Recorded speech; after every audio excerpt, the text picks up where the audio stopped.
District 1 Commissioner is on Grace, and we think that in about 2 minutes she'll be coming through, so just give us a moment.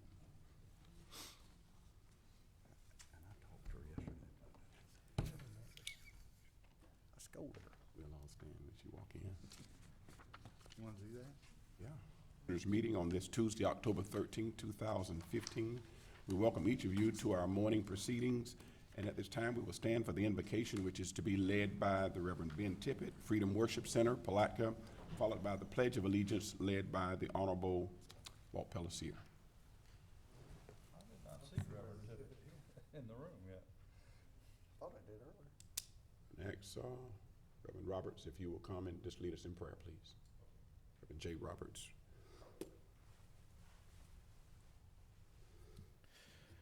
Lord, we thank you right now. Thank you for this opportunity.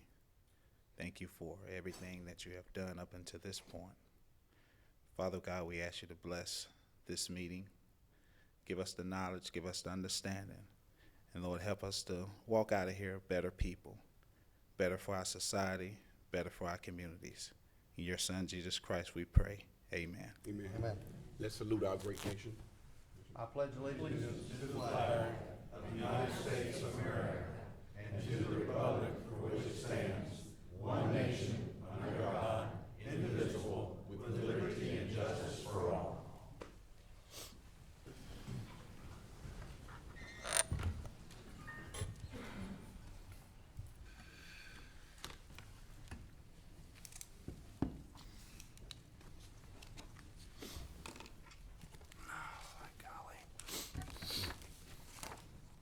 Commissioners, each of you should have received and reviewed the minutes from the September 22nd, 2015 regular meeting. What is your pleasure? Mr. Chairman, I move approval of the minutes. Second. We have a proper motion with double seconds on the approval of the minutes. Further discussion? All in favor signify by saying aye. Aye. Any opposed? Like sign, hearing none, motion carries. We're honored to have the Honorable Linda Myers, our tax collector, with us this morning to lead us through employee recognitions. And thank you and welcome.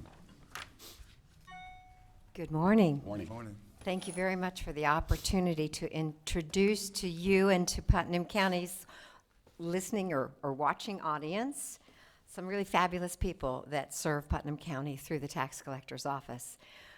We are going to recognize today, I think, something like 40 years of service in the Putnam County Tax Collector's Office in these individuals, which is pretty tremendous statement. So let me start off by calling forward all of our 5-year PIN representatives. And unless I get this incorrect, we're going to have Darren Rembert, Michelle Head, Nancy Quintana, and someone who is not able to be with us today, Dolores Flanders, as well, are celebrating 5. So Darren, Michelle, Nancy, and I have here, I think today, a couple supervisors. Katie, who is supervising the finance department. We'll hear about that in a minute. Katie, would you come forward? And Trish, who is representing Motor Services, and Dolores Flanders. And we have the Motor Services Director here, Patsy Treadwell. Patsy, thank you for being with us. If you'll give me just one moment to read a couple of comments, and that would be first on Dolores Sanders. She's in the Motor Services Division in the main office of Palatka. Started with us part-time and worked many years in that capacity. Began full-time 5 years ago. She has served our customers issuing driver's license, motor vehicles, tags, and is our lead person on CDL tags, which commercial driver's license, very important. It's, all about making sure folks have jobs in our community, and that's a great job. So she's become kind of one of our go-to people. We want to congratulate Dolores for 5 years, and Trish is here to take her certificate. Trish Foster, who is the supervisor of Motor Services. Let's see if we have these in the right order, Trish, and then you can assist me if you will. Dolores, thank you very much.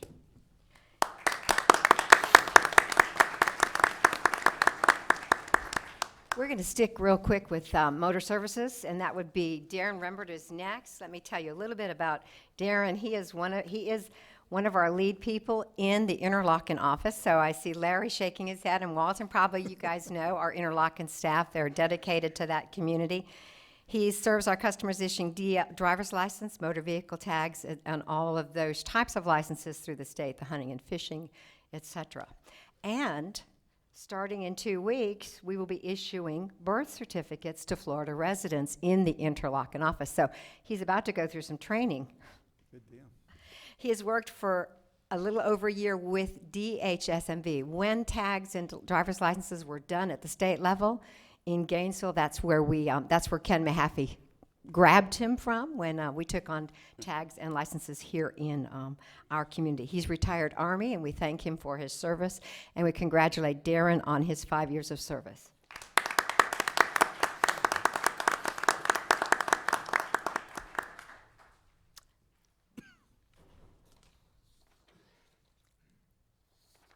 Nancy Quintana, also customer service. Nancy, glad you're with us. She is our go-to person, very fluent in Spanish, and as you know, our community has a growing Spanish population, and literally you are our on-the-phone or in-person contact. She serves our customers as well, issuing driver's license, motor vehicle tags, and all of those partnerships we have with state agencies. She also worked for the Department of Highway Safety Motor Vehicle and was an examiner in the Gainesville, Jacksonville area, and Ken snagged her as well, so she brought a wealth of knowledge, and of course, as I mentioned, she is our in-house translator. Congratulations, Nancy, for your service. We're going to switch gears now and go to financial services. As you know, incredibly important, especially when we're tracking the tax dollars that come to our different taxing authorities. And we have with us our Finance Clerk 1, Michelle Head, and her supervisor with us, Katie Robinson, who is the Chief Financial Officer for your Tax Collector's Office. Michelle is involved in a multitude of duties in the Finance Division, responsible for the tourist development tax payments in the system, has served as lead for the Northeast Florida Tourist Development Tax Coalition. She was our Region 2 Director, so we want to congratulate Michelle for her 5 years of commitment to Putnam County.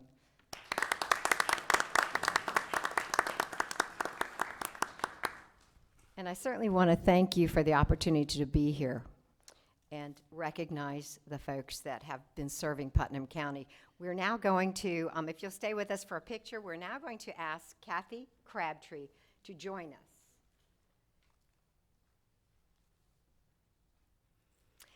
Kathy is celebrating 15 years with the Tax Collector's Office. She began her career as a customer service representative serving driver's license and tags and all of our other state agency licensing. She possesses great technical skills and is instrumental in the development and testing of new software and hardware for our offices, which, as you know, is an ongoing issue. New software constantly coming down from the state, and is intimately involved with our new birth certificate programming. Speaking of our birth certificates, did I see Mary Garcia? I thought I saw Mary. This is, as we mentioned before, this is a collaborative effort with the Putnam County Health Department and your tax collector office. She stretches her talents quite thin, making sure all of our staff are trained in the new software. Prior to coming to the tax collector's office, she worked in land and title business and brought a knowledge base pertaining to property, deeds, mobile home titles to the table. Kathy is instrumental in keeping all three offices up to date and centered around the procedures as dictated by all the state agencies that we represent. Congratulations, Kathy, for 15 years' commitment.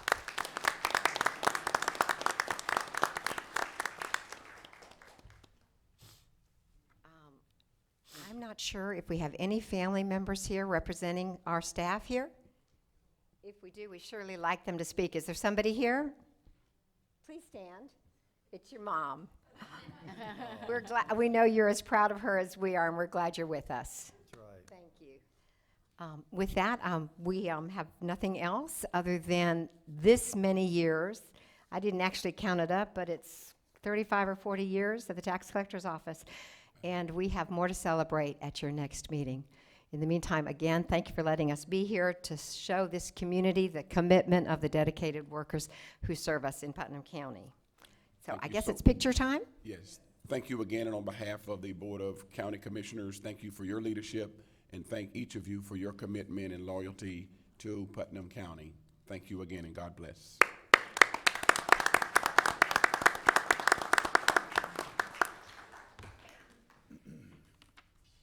Commissioners, at this time, we will enter into recess for the board and will convene as the Solid Waste Collection and Disposal District, and we invite the mayors that are present to please come forward so that the board can be called to order.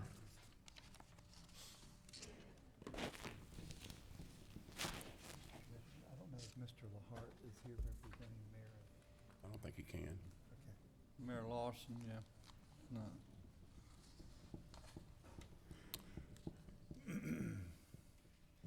The record will note that the Solid Waste Collection and Disposal District is called to order at this time. Thank you, Mayor Santa, Mayor Hill. Thank you so much for being here. First item of business on the agenda is the approval of the minutes from the meeting of August 25th, 2015. What is the pleasure of the board? I move approval, Mr. Chairman. Second. August 25th, 2015. Have a proper motion and a second. Further discussion? Question's been called. Those in favor signify by saying aye. Aye. Any opposed? Hearing none, motion carries. Thank you very kindly. The second item of business on the agenda is the solid waste fees owed by the Palatka Housing Authority, authorizing the filing of declaratory judgment. At this time, Mr. Castleberry, you have some opening comments. Yes, thank you, Mr. Chairman. A few meetings ago, the Board of County Commissioners authorized the county to file this declaratory judgment action against the Housing Authority based on the long-running dispute we have over the amounts due for the solid waste services we provide to the Housing Authority. In putting together the complaint, we realized that it probably should also have the district named as a party in addition to the county, just to avoid any potential procedural problems with if the Housing Authority were to raise a defense of an improper party or an indispensable party not joining in the suit. So I think everybody's aware that there is a disagreement between the county and the district and the Housing Authority over the interpretation of a Florida statute. And there is approximately 90,000. The agenda item says 65. That was based on an older figure. There is approximately $92,000 according to our most recent invoice to the Housing Authority, which has not been paid, that the county feels is due and the Housing Authority feels is not due.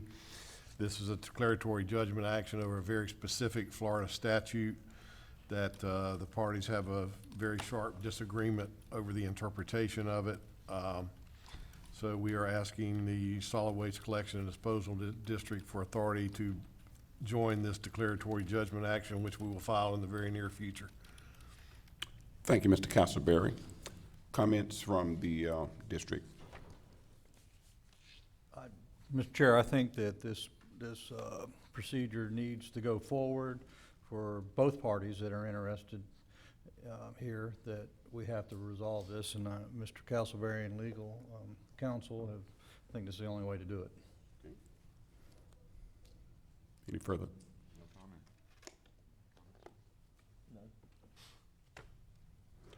Okay, the history, the highlights are before us, that the Palatka Housing Authority has refused to pay more than the $89 per year per unit for solid waste disposal, even though they have been billed accordingly. The legal department was authorized prior to this to file it, and so today's action is only naming the district to the, seeking the district approval to do so. What is the pleasure of the district? Mr. Chairman, I'd like to make a motion authorizing the district to file a declaratory judgment against the Palatka Housing Authority regarding the amounts owed. Second. Proper motion and a second. Discussion. Question has been called. We will go in order, starting with Mayor Hill. Yes. Mayor Santa. Yes. Yes. Yes. Yes. Yes, it's unanimous. Any further business to come before the Solid Waste Collection and Disposal District? Entertain a motion to adjourn the district. So moved. Thank you all for being here.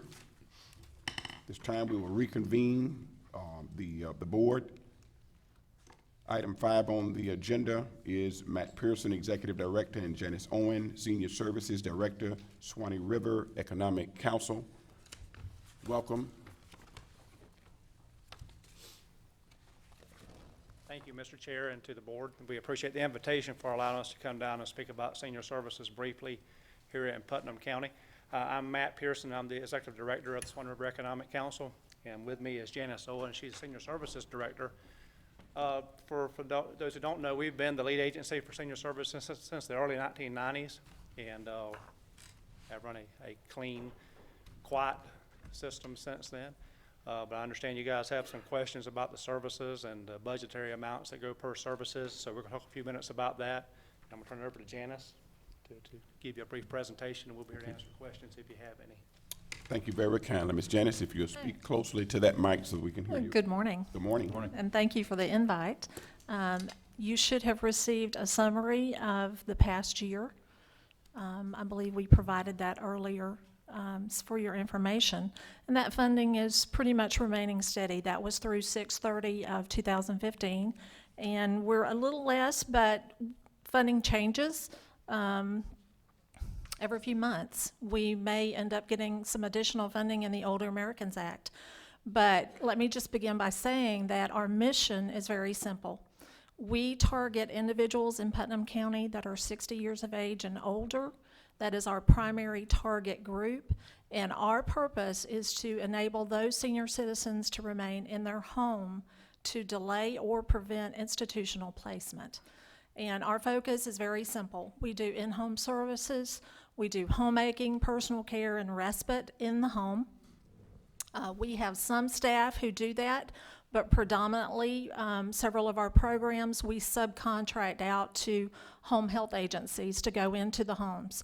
The homemaking is generally an hour and a half, 2 hours a week. Personal care can be 2 hours, 3 hours, depends on the need of the client. And respite is relief for the caregiver. It is very stressful for a caregiver to stay in the home 24/7 and take care of someone. And they need a break. They need somebody to sit with that person while they go to the doctor, while they just go fishing or go get their hair done or whatever it is that they need to do. One of our more popular programs is the Congregate Meal Program. And just for your benefit, we have 3 meal sites here in Putnam County. We have a meal site at Sugar Mill Woods down in Walatka. We have a meal site here in Berry Manor in Palatka, and we have a meal site at the Walker Center out at Hawthorne. We do a meal at Sugar Mill and the Walker Center 5 days a week, lunchtime. And on Monday, Wednesday, and Friday, it is a hot meal. And on Tuesday and Thursday, it is a salad. And that was by the client's choice. It used to be 5 days a week, hot meal, and we had an opportunity to add salad, which was a little different in the menu. Seniors said, yes, we would like to try the salad, especially in the warm months, and it has been very successful. On a norm, we serve around 55 clients a day at those 3 meal sites. We could serve a lot more. If we had more funding, we could serve twice that many. And we could add some additional meal sites if we had additional funding, but we try to do what we can. In addition to the meal site, we do nutrition education. And that is the Congregate Meal Program, and our meals come from Daytona. And they are delivered to Palatka 3 days a week. The hot meals come in on Monday, Wednesday, and Friday, and the salads are delivered at that time for Tuesday and Thursday. We also do a home-delivered meal program. We serve a lot more. We have 93 clients on that program currently, and we deliver meals into the client's home. They're frozen or shelf, but these are meals they can pop into the microwave, and they can have a hot, balanced meal in less than 6 minutes. And for them, these individuals have to be homebound. They cannot drive themselves, and we target low-income individuals. We do an energy assistance program that is specifically for people 60 years of age, and we can assist them one time a season. We have a cooling season and a heating season, and we can assist up to $600 each time for assistance with their electric bill during the summertime or a gas bill or electric in the wintertime. I would be happy to answer any questions that you might have. Sounds like they eat good. You know, well, some people say the meals are great, and some people say, well, it's not good home cooking. No, it is not good home cooking. But if you've ever been hungry and you've ever had to live on Pop-Tarts or canned soup because you can't afford, and for low-income seniors, to make the choice between feeding themselves or buying their medicine, medicine's gonna win. You know, and we had a case just a couple weeks ago.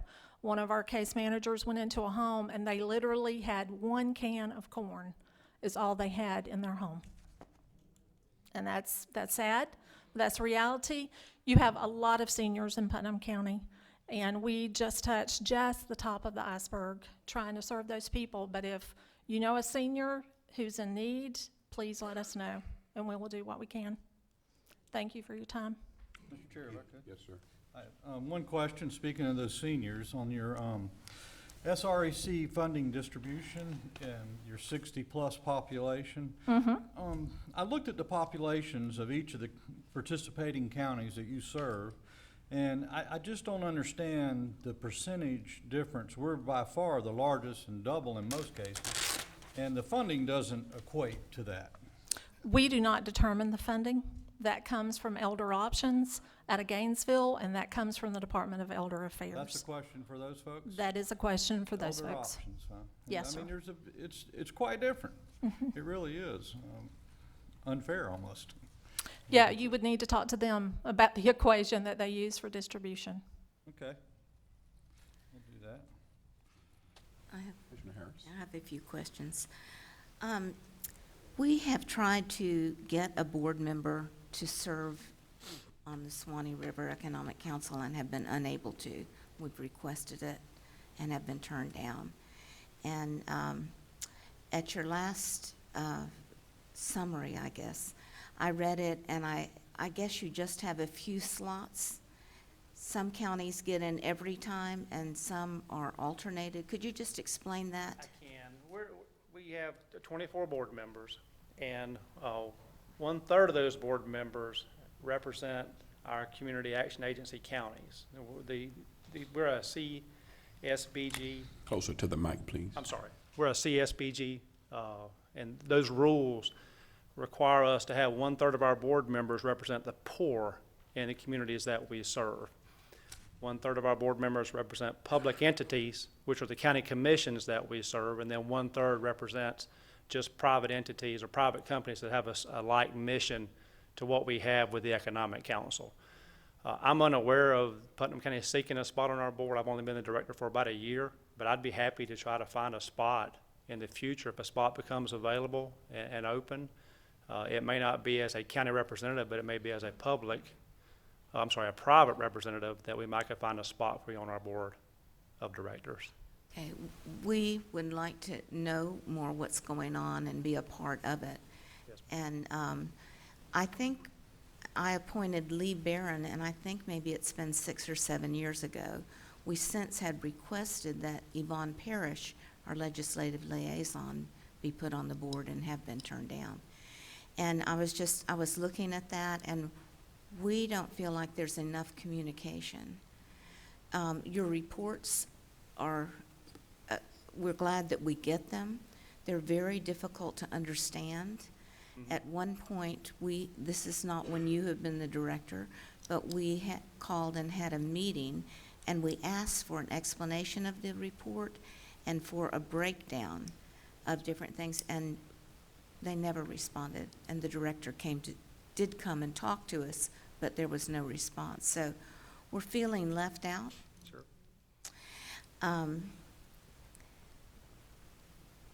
So I guess you answered Chip's question. Could you explain the allocation to the Swanee River Economic Council for Putnam citizens?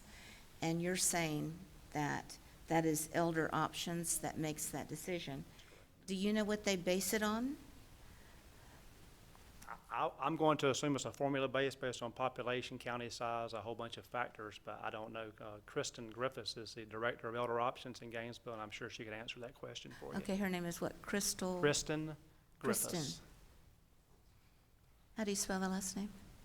Griffis, I believe. Okay, thank you.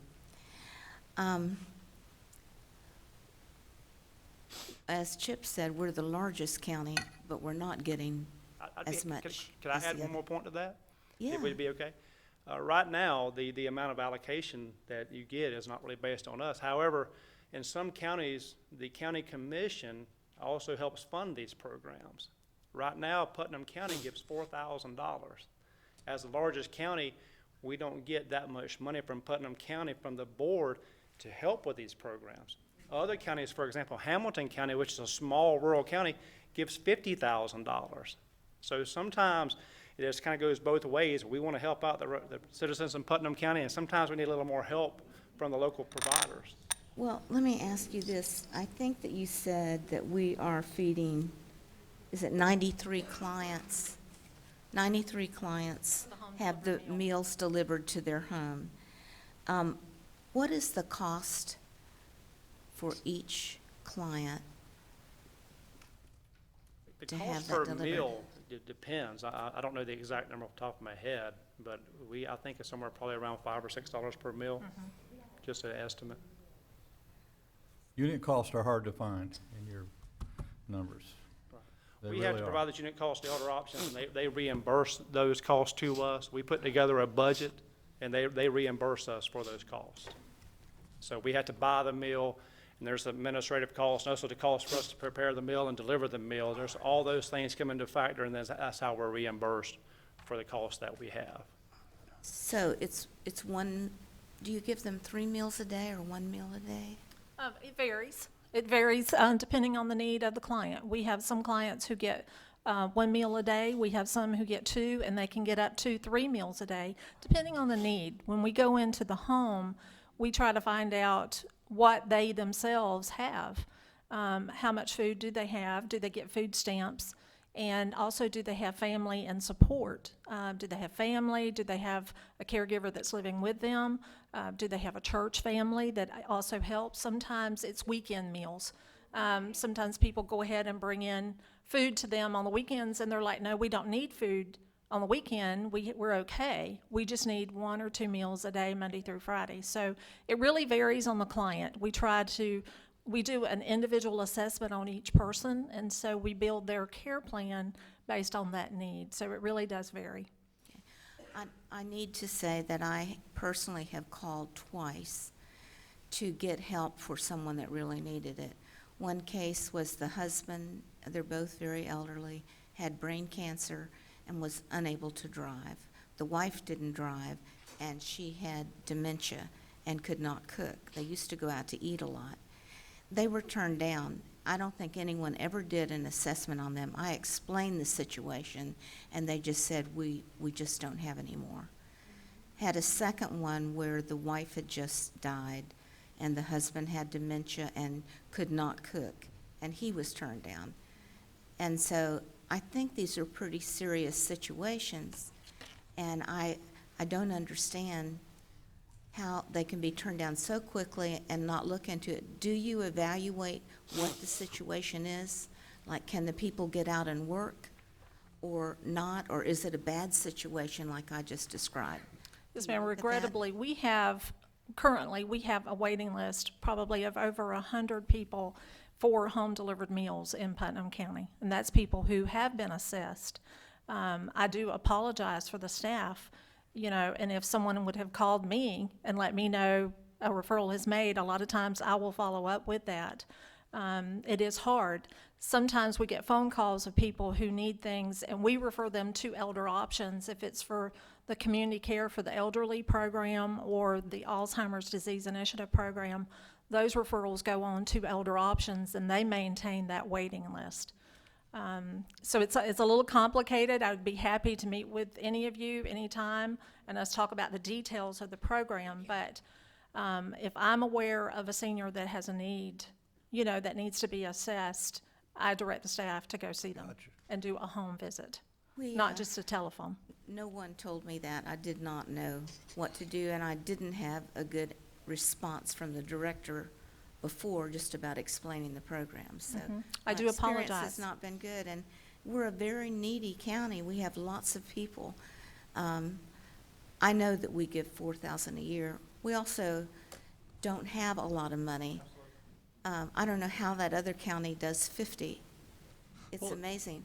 If I could, Commissioner Harris, could I ask for an annual audit so I can better understand your challenges so we can be better served and maybe communicate a little better? Sure. Can we have one mailed here? Absolutely. Understand, we are. Or sent electronically. We're a large organization. Our full audit would be from transportation services to everything that we do. But I'd be happy to provide that for you. I would- I I'd will be tell you very- this. In the last fiscal year, the Putnam County Senior Services Program lost $63,000 on behalf of the Economic Council.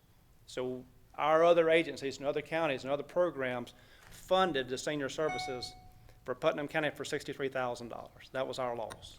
Okay. If you would let me. But your monthly reports just don't reflect that. I would like a annual report so we can better serve you and vice versa. Thank you so much for the discussion and the deliberation. Let me go on record saying that it's apparent that there's a disconnect. So if we fix the disconnect and do a reconnect, then I think the right hand and the left hand will know what's happening. When we look at the disproportionate numbers there, obviously that's only a snapshot and that's only a perspective as to what's going on. So I think that this meeting, you've given us a wonderful report. Certainly this is not a bashing contest in any way, shape, form, or fashion, but it is a reality check for us. We, again, are compared with other communities based on the number of seniors we have, the per capita income, the challenges that we face, all of those things. And at the end of the day, resources that are available to other communities may not be available to us. So let's be equitable in our commentary and say that let's set up a subsequent opportunity, or maybe during one of our workshops, that we can have the elder options and the Department of Elderly Affairs, because at the end of the day, we're compassionate, we're caring, but but we have to have funding, in order to pass the funding on as well. So I think that would be the way to go. I think that it's also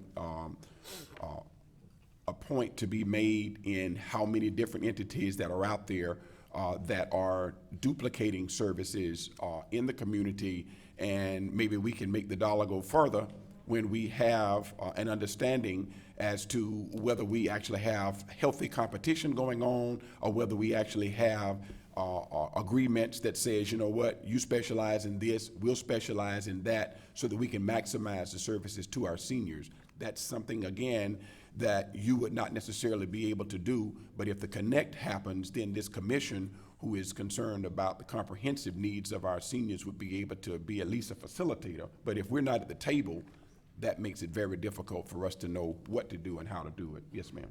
I have more questions, but sorry. I'll limit it to two if you want to hurry this up. But I have two very important ones. No problem. I guess I'm disappointed that there's only 55 people, is that what you said, that go to the 3 places where there's a hot meal. That isn't very many. Is that all we can afford, or do people not know about it? That's all we can afford. Okay. And those, at Sugar Mill and Walker, they eat Monday through Friday. They eat 5 days a week. And at Berry Manor, it's 3 days a week. We could serve easily at these 3 meal sites twice that many people if we had the money. Addition to that, we could also serve meals at the Edgar Johnson Center that we've coordinated with them in the past, and they've indicated to us they would love to start serving meals back there again, as well as Holly Ridge. There's seniors here. There's low-income seniors. There's people who would love to come together and get a meal, not just for the food, but also for the socialization. But it is a matter of funding. All right. The other one that's very important is one of our greatest challenges right now with the privatization of Medicare and transportation. We, as well as other counties that are rural, are having trouble keeping our transportation system going. We provide transportation just the way Ride Solution does. We do the same thing in 6 rural North Florida counties as well. So I understand exactly what Boyd Thompson and his crew is going through with the transportation changes in Medicaid. So to help you answer ask your question, So you know that. And we're we completely familiar with it. have tried to group those counties together to speak with one voice so that they could realize how devastating this is. But what I wanted to know is, do you have any more funding that could help us with transportation? No, ma'am. For the Title III-B transportation money also does in-home services and different things. So for us to provide more transportation for our seniors, we'd have to go pull services from elsewhere. There's a limited dollar in the Older Americans Act Title III-B funding.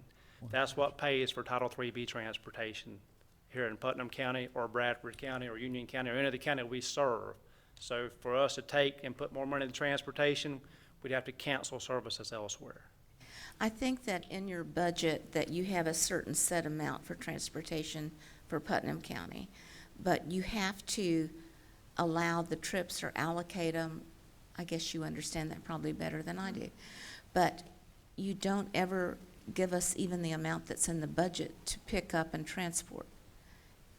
Is there some way you can at least follow that? We can. We currently have a subcontract with Ride Solution to do transportation. And our goal was, whenever we met with them, and it was actually a couple years ago, was to try to get some shopping trips developed. The staff have been trying to do that. It's expensive. Transportation is expensive. And to do that, we would have to reduce the homemaking that is done to the client's home, as Mr. Pearson was indicating. But we have not done, last year we did not have a subcontract with Ride Solution. They did not sign one. This year they did sign one, but we haven't been able to get any shopping trips coordinated, which is our fault. It's really nobody's fault. It's just a matter of getting the players together and getting, like in the Interlochen, do they want to come to Palatka shopping or do they want to stay around the Interlochen area? But the funds are limited. We've got the buses and they're rolling, and we do have a coordinated system where we do shopping trips and going to the doctor. We also take them to fill prescriptions. So we're rolling all the time. So somehow, if they're in the budget, we certainly ought to have them, and we can put them on the system that's already going. I want you to know that's very important. You can do anything to help with that. I was wondering if there's anyone in the audience that had questions. Could we call for that? Just Commissioner Harvey would like to. I would like to answer kind of Commissioner Harris's. These two people have been at our Watson Center meetings we had for the regional transportation with working with the other counties on the west side. So they have been a part of that, and we are trying to work it out. So it's moving slowly, but we are working in that direction, just so you'll know. Okay. Mr. Pearson, how do you see the relationship of the agency with Putnam County in respect to the other counties? I mean, do we get an F, or what grade do we get? That's a Just be difficult question candid to with ask. it. I mean, we're here now, so we might as well face the music. Yeah, no, I think it's a great idea getting a Putnam County board member onto our board of directors. I mean, that's our boss. That's my boss, is our board of directors. I don't know why. I don't know what happened, but I see no problem with a Putnam County person. Even if they're not representing the county commission, we can find a spot for them on our board. I think that's a good start, number one. Number two, the relationship we have with this board is similar to how we have with other boards. Every board of county commission that we go to, that we work with, they have limited funds of how they can support social service agencies like ours. Putnam County is not, they're not alone in that kind of mission where they want to do more, but they have limited funds. We want to do more, we have limited funds. Now, so how we grade it, I don't know. It's a problem across North Florida. The transportation issue you have in Putnam County is not only for Boyd, Thompson, and Ride Solutions. It's the same way for me in Lafayette County or Dixie County or wherever else we work. You have more services than what you have funding for. I do agree with everything the boards have said is that more communication, we certainly can work through some of these things.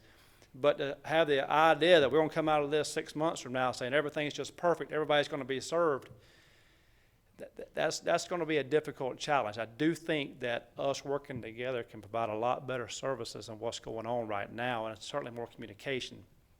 As far as a grade A through F, I would be hesitant to give any kind of answer on Okay, that. just keep that in mind for the next reporting period.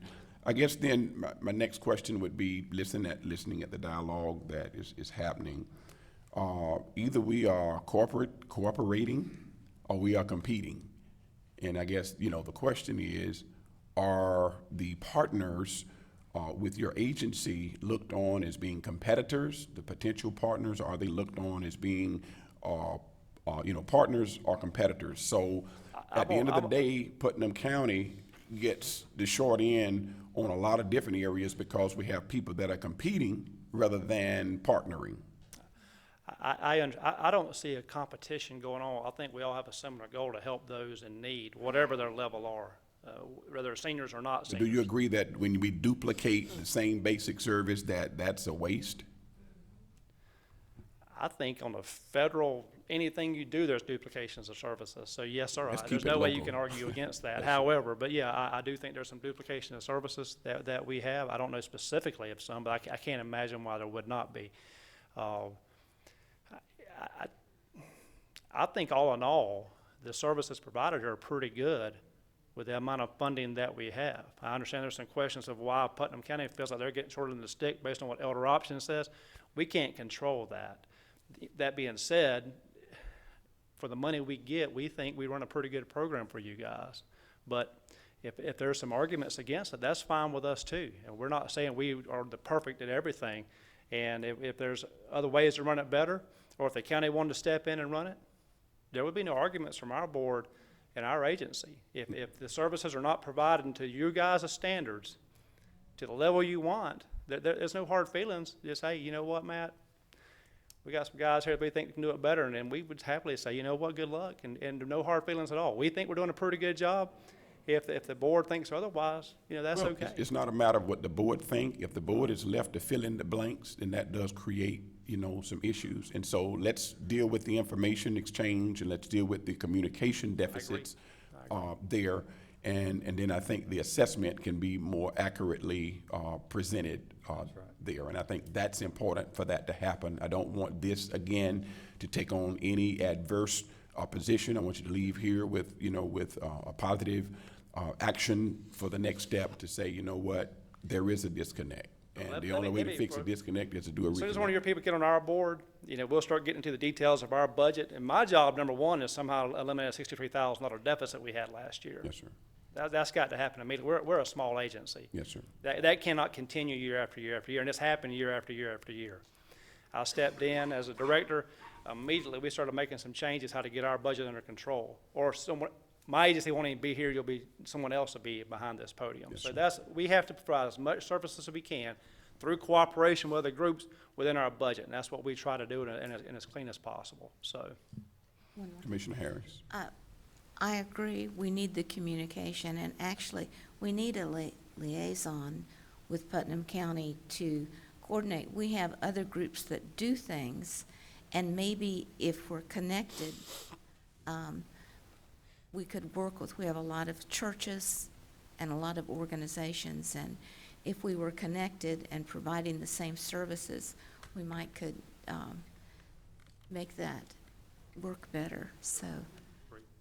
Okay. At the end of the day, I think that the executive directors of the various entities, the decision makers, have to sit to the table together and decide how they can recommend to their respective boards what can be done in the spirit of cooperation. I just think that that's essential. You can get all of the frontline individuals who say, oh yeah, we love each other, we go out to lunch together, and still be working in a tug of war. And that, the only way for that to be fixed is to go to the top. Any further discussions or comments? I have none, Mr. Chair. Okay. I just wondered if anyone in the audience wanted to say anything. I Or- really would be reluctant. Please come forward. As long as you have issues that you're bringing to us, not to them. If you want to bring issues to them, you exchange names and do that in a different forum so that we do not get into an opinion. Come forward, please. My name is Randy Terry. I'm the Healthy Start supervisor for Putnam County, and I sit on Nancy's board of a local coordinating board Talk through the mic. Pull it down to you, please. for transportation disabled. I'm just wondering if the LCB board, the finance committee, might be a place to continue further discussion if someone would be available to come to our meeting on November the 16th. Okay. Again, you'll get with them and see can they coordinate the date. That would be good, and we could invite the commissioners that would want to come too. That would be a good thing, if someone's available to come. Okay, thank you so much. Thank you. Yes, ma'am. Anybody else on this issue? On this issue? On this issue, sir? What time is that? Okay. Thank you, Mr. Pearson. Thank you, Ms. Owen. I'm sorry. Please come forward if your hand is up to speak. I couldn't see around them.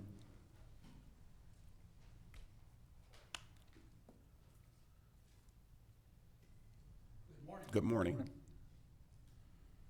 I'm Reverend Rick Freese, Senior, St. John Lutheran Church. I'm relatively new to the county. I retired from New Jersey as a supervisor of chaplaincy services with New Jersey Department of Corrections. So a lot of the things that have been talked about this morning, my heart has been broken over many a time trying to find needs for inmates' families that were suffering, for individuals of the church, and even down here for individuals that have contacted our church for help in many elder care needs. We struggle with it, and I think everyone here has a heart that struggles with it, and the pastoral people here present also have a heart that's in prayer for it. My concern is, and this is one of the questions I ask someone when they call our church, are you part of a church family? And so many times I find they're not part of a church family. And what is critical here is that within the church families that I'm somewhat familiar with down here, and I know the pastors, there are individuals who go out of their way to help, to make a decking, to help make accessibility for people, to take them shopping, to take them to the doctors, to be with them when they've had a loss of a loved one. This is good care within a community. It's what this country was founded on. The church family unit watched over and reached out. So my concern is, and it's maybe directed towards our churches and our pastoral people, we need to reach out to people because they need a family. It's not only just the meals and the other supports going to the doctors, it's being part of someone, a group that cares. And I think we're sadly lacking down here. I see a few nods here. And I just want to bring that forward.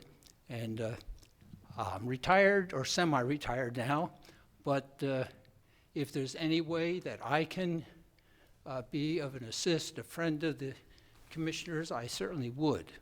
My wife served as part of a county office on aging, and she has the same heart as I do.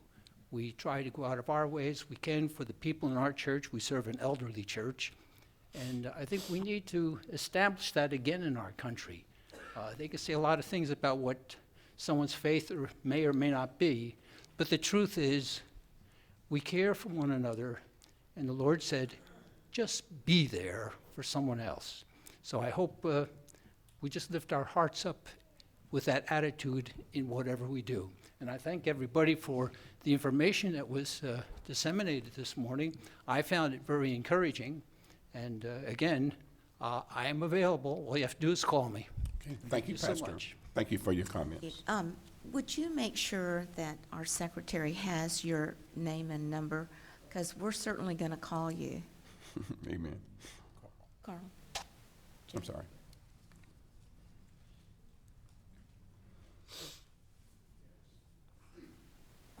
Thank you for the opportunity. This is merely a concern. My only concern is, are we utilizing the financial resources that are given to the county effectively.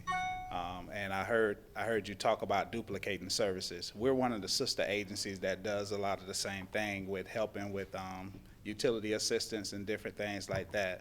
And my concern is that we just utilize our funding effectively, making sure we're not duplicating or that we're not doubling our services. And that's really, so if the county, you know, apparently takes over this, and I know you probably can't answer that now because we have to see more resources, I would like to be in that discussion to see how we can, you know, better utilize the services. Thank you. Good morning. Morning. Crystal Lascada. I'm the lead family development specialist with Northeast Florida here in Putnam County. And like Jay said earlier, we are one of Swanee's sister agencies. And I'm also a former employee of Swanee River Economic Council. And I heard you guys answer some questions, asking questions, but they're gone now. But just to kind of clarify a little bit, back in 2011, we were receiving over $300,000 from Department of Elder Affairs for Swanee River Economic Council. We serviced, as the lead the OA coordinator, I oversaw the meals program as well as the home care services, respite, all of the stuff that they talked about. I didn't have access to the budget, but I am familiar with the clients that were serviced at their congregate meal site, and we had over 300 clients eating at those meal sites on a daily basis. The funding was cut from what I was told. They were cutting back on resources, eliminating programs, and unfortunately our seniors had to suffer the blunt of their administrative costs, is what I'm gonna say about that. We serviced over 700 meals per day throughout the county for the clients. Each client received a hot meal every day. We had 5 different meal routes that we serviced throughout the county in Interlaken, Crescent City, Hawthorne, as well as 2 here in Putnam, in Palatka. So I just wanted to say I don't know what has happened, but that is a significant drop from what we used to service when I was with Swanee. The 55 clients and 93 hot, I don't know what's going on, but that's a big disservice to Putnam County. Thank you. You're welcome. Thank you very kindly. Again, there will be a need for follow-up there, and it's got to be traced back to where the source of funds are in order to dissect and analyze this situation further. Thank you so much for the exchange of information. We will move to item 6. Captain Joe Wells is here with the Putnam County Sheriff's Office. Mr. Mike Brown with the Putnam County Planning and Development Services, and their discussion is going to focus on the no-wake zone as well as the challenges that we're facing and some strategies that may be associated with that. Thank you for being here this morning. Good morning, Mr. Chairman, Board of County Commissioners. I think that all of you have become aware of the fact that we are dealing with some tidal and coastal flooding along the Duns Creek corridor. Certainly, marine traffic is not the cause of that flooding, but it can contribute to the amount of property damage that we're seeing. There is a NOAA sensor in Duns Creek, and that sensor is reading that we are running about 2.7 to 2.8 feet into the flood stages in Duns Creek. So the Sheriff's Office is trying to take some mitigating efforts to reduce property damage along that, and that I have directed my marine enforcement staff to conduct patrols through Duns Creek and basically seek the cooperation and consideration of the mariners through there and asking them to observe an idle speed, no wake. That has been relatively successful to this point. I think we've made some, I think we've reduced some of the potential impact. I think it's going to be important, and we have already begun a conversation, Mr. Brown and I, to look at revamping and maybe bringing up to date a little bit the county's current ordinance dealing with a potential no-wake zone in Duns Creek that would go into effect only when we reach flood stages. So I think we all realize the need. I think we do have developed a good partnership and are working towards that means. So I don't know if you have anything you want to. Yeah, the only thing I'd like to add is I spoke with the staff at Florida Wildlife Commission, boating and and waterways section, and they did say within the county's broad police powers, we can adopt a local ordinance and enforce that for boating restrictions. the issue comes and you have to get their blessing, go through their criteria if you want to put signs up in the waterway. And that's the big hoop, if we want to, as a county, put signage up in those areas. But it can be done, and we can enforce, if the county can enforce that 2010 ordinance, because it was adopted by the county. As the captain said, I think there are some concerns that we have in discussing it to bring it up to date.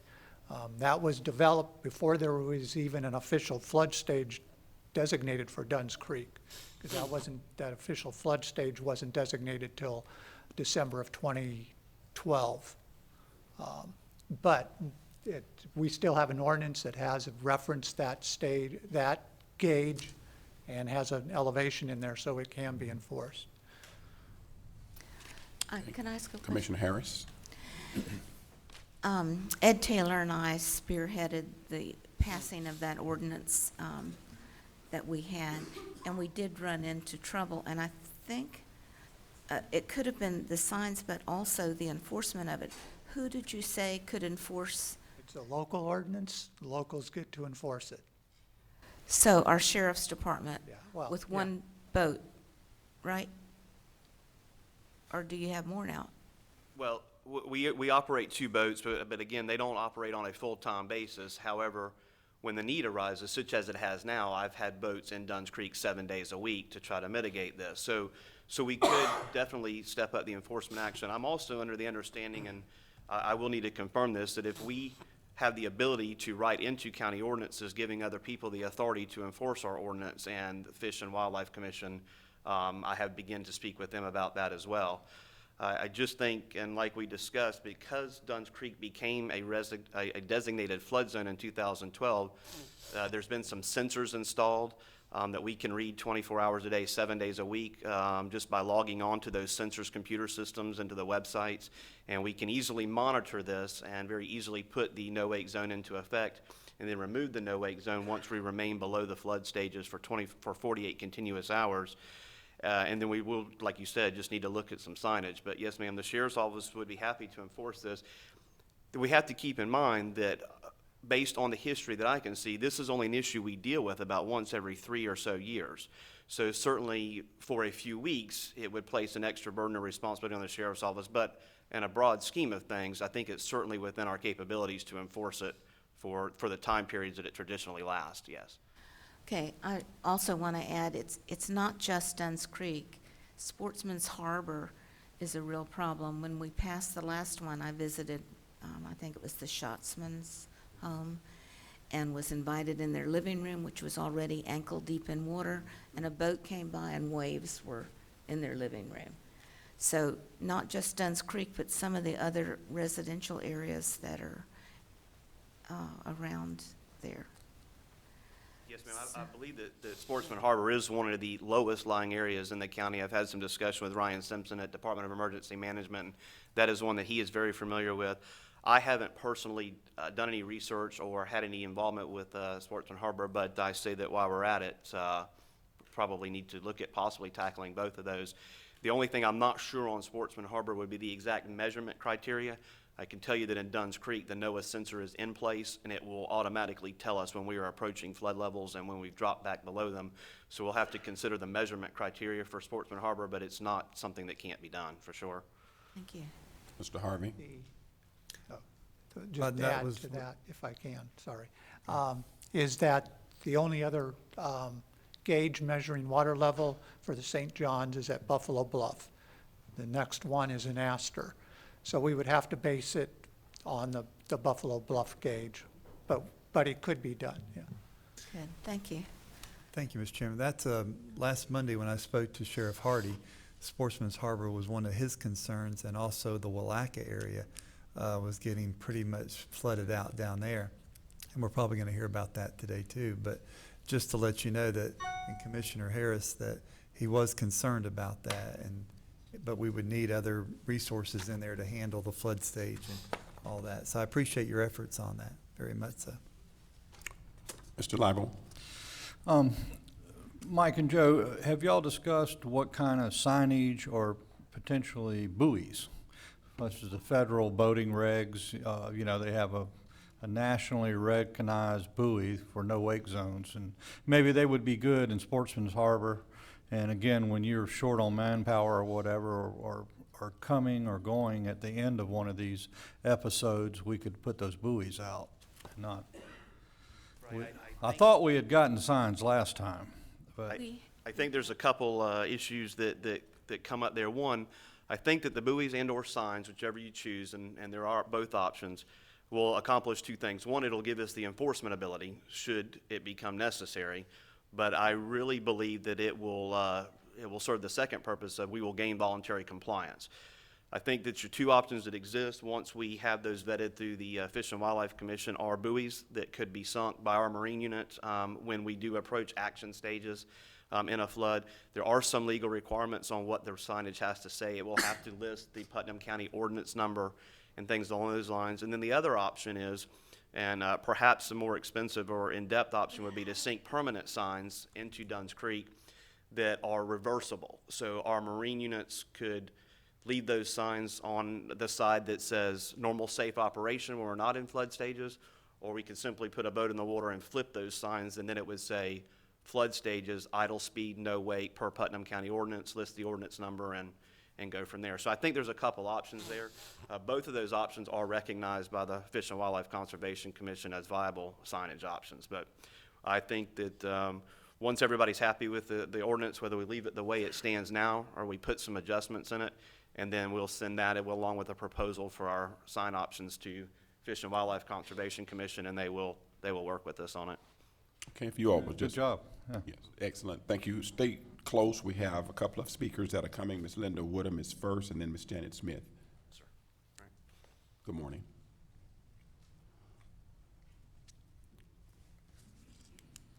Good morning, ladies and gentlemen, and Board of Commissioners. My name is Linda Woodham, and I have permanently moved to District 3 of our beautiful Putnam County. I drove close to 10,000 miles over the course of a year back and forth throughout the state of Florida until I found this hidden jewel. I was attracted to Putnam County breathtaking landscape, its sense of community, convenient location, and commerce. I'm here today to thank Captain Wells of the Putnam County Sheriff Department, his staff, Brad Purcell of the St. Johns River Management, Channel 4 News, First Coast News, and the Plaquemine Daily newspaper in promoting awareness and a solution to the perils and impact that above idle boat speeds have on our county during flood stages. The past 21 days, our county has endured unusual and various stages of flooding due to uncontrollable weather patterns. It has not only been a hardship for me, but many of my neighbors and residents in your own districts.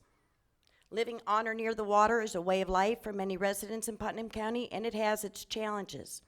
These are not unique for water communities. What is unique is the lack of in-place protocols to confront these challenges. Several years back, a few of you worked very hard on a project to make ordinances restricting boating during flood situations, and I thank you. However, I believe you are met with resistance from either local or state agencies. I found limited amount of information on this matter and fewer people who knew of its existence. The saying, the squeaky wheel gets the grease, comes to mind because after 2 weeks of unanswered questions, unanswered phone calls, and misdirection, I finally found Brad Purcell, and he gave me the fuel I needed to continue on my quest. And then somehow Captain Wells found me. I believe he and I are of the same mind with the same goals: promoting boater safety, controlling shoreline erosion, and property damage due to above idle speeds of motorboats during flood stages. I have taken a liberty to draft an updated proposed ordinance after researching and meeting with the St. Johns River Management, Putnam County Sheriff Department, National Weather Service, National Oceanic and Atmospheric Administration, and the FWC. The FWC has committed to aid and enforce such ordinances after their criteria of us have been met, such as the signage and the wording on the new ordinance, like what's already discussed. I've given copies of this to Chairman Flagg, and I'm sure you'll all give this great consideration, not only for Dunn's Creek, but areas of your own districts who have similar issues. I will work alongside any of you to help draft your own proposals for specific areas in jeopardy. This is my county, and I will help to serve it. And lastly, I'm impressed with this board's mission statement. It's simple but impactful. Serving you, meeting today's challenges, and focusing on the future. I've held these same philosophies my entire life. You are our elected board members hold Putnam County's destiny in your hands. It's a great honor and a greater responsibility. And together with hard work and continuous cooperation between this board, state, local, county agencies, merchants, and those of us who have chosen to live here, we can accomplish anything. Thank you. Thank you, Ms. Woodham. Thank you, Ms. Smith.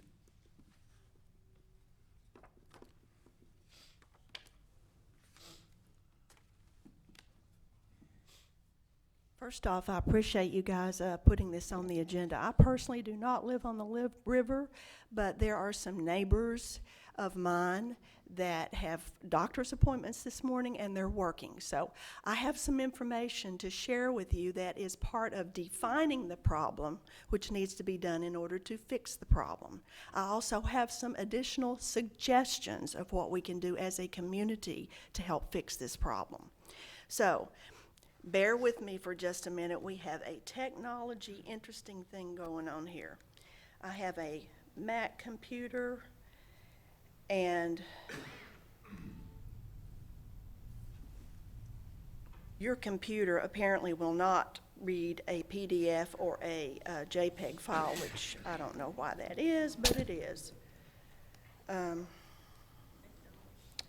So what I'm going to do here is I have some maps so that I'm going to turn my computer around, and back here she's going to zoom in on this, I hope. And I have paper copies of pictures. Okay. Up here at the top is the Dunn's Creek area we've been talking about. Can y'all hear me? Yes, I have ma'am. a low voice, I'm sorry, I'll do the best I can. Up here, that is the Dunn's Creek area we've been talking about. Where I'm seeing problems. Okay, hold on just a minute, Ms. Smith. Are we supposed to be seeing this on our monitors up here? Because we cannot see those monitors out there. I don't know, you'll have to ask the person in the back. Okay, but if she's talking I to us can and give it's out you there, that's paper not helping us. copies. I beg your I pardon? can give you paper Okay, copies well, so give you us can so we see. can follow as you speak, please, ma'am. You have, that's just one? You have just, okay. Well, it's not a matter of us wanting to do it. You're making a presentation, but the commissioners don't have access to what you're presenting. And we do have the individuals who we are assigning this project, and so I want to make it worth your time as well. They need this information, Mr. Brown and Captain Wells. Okay, I have a memory stick in my computer. It has PDF files and it has JPEGs that should be able to be read by a PC computer, which is right here. Okay. And we stuck it in earlier, and for whatever reason, it wasn't reading it. Okay, I don't know what the technical issues are. If you will stick to your presentation, and then we'll get the graphics later. I think that'll make your presentation more Okay, efficient. I for have us. some specific pictures of the area in Sportsman's Harbor that you need to see to understand the problem. Okay, we will understand it if you will email it to us, and then we will all have copies of it, Ms. Smith. I emailed these to Mr. Salmons. Very good. He will make sure that we have the copies. So if you will present to us, we will pay attention. Okay, we're 'cause talking we're not gonna about- be able to see the pictures, is what my point is. We're talking about an area that is pretty, it may as well be in the next county when you're looking at Sportsman's Harbor, which is another area. And they have just as difficult a problem. Having said that, there are other properties, if you want to go look at Georgetown and things like that, that needs to be thought about. So this ordinance does not cover everywhere that it needs to cover. That's one problem. And I have pictures to pinpoint that problem. Now, the next thing in solving the problem is I'd like to point out about, okay. Let me see if I can explain this the best I can without the pictures. I do have the pictures. My neighbor talked to us and he was very upset. He is someone that Ms. Harris has met before. 2010, had a problem, still got the problem. Problem hadn't been fixed. Well, for one thing, this is a different area than the ordinance is for. That's one problem. Another problem is that people don't understand the problem, and I am talking about boaters. My comments are going to be made from the lens that I lived aboard a boat for 7 years. That gave me the opportunity to see a lot of things, and things you don't expect. Because someone has a boat, has the money to buy a boat, does not mean they understand what no wake is. In fact, just as a quick aside, we had a friend, a close friend, who had an elderly parent sitting aboard his boat in a chair, and a boat passed him with such force of the wake that the elderly parent was thrown out of the boat and the chair was broken. So wakes are serious, and this is someone, what they did is they slowed the boat down, but they didn't slow it down enough. There is a point at which, between when you slow a boat down and it's not enough, that it actually causes more damage because it makes a bigger wake. And I'm saying this because I hate to say this, but not all boaters understand this.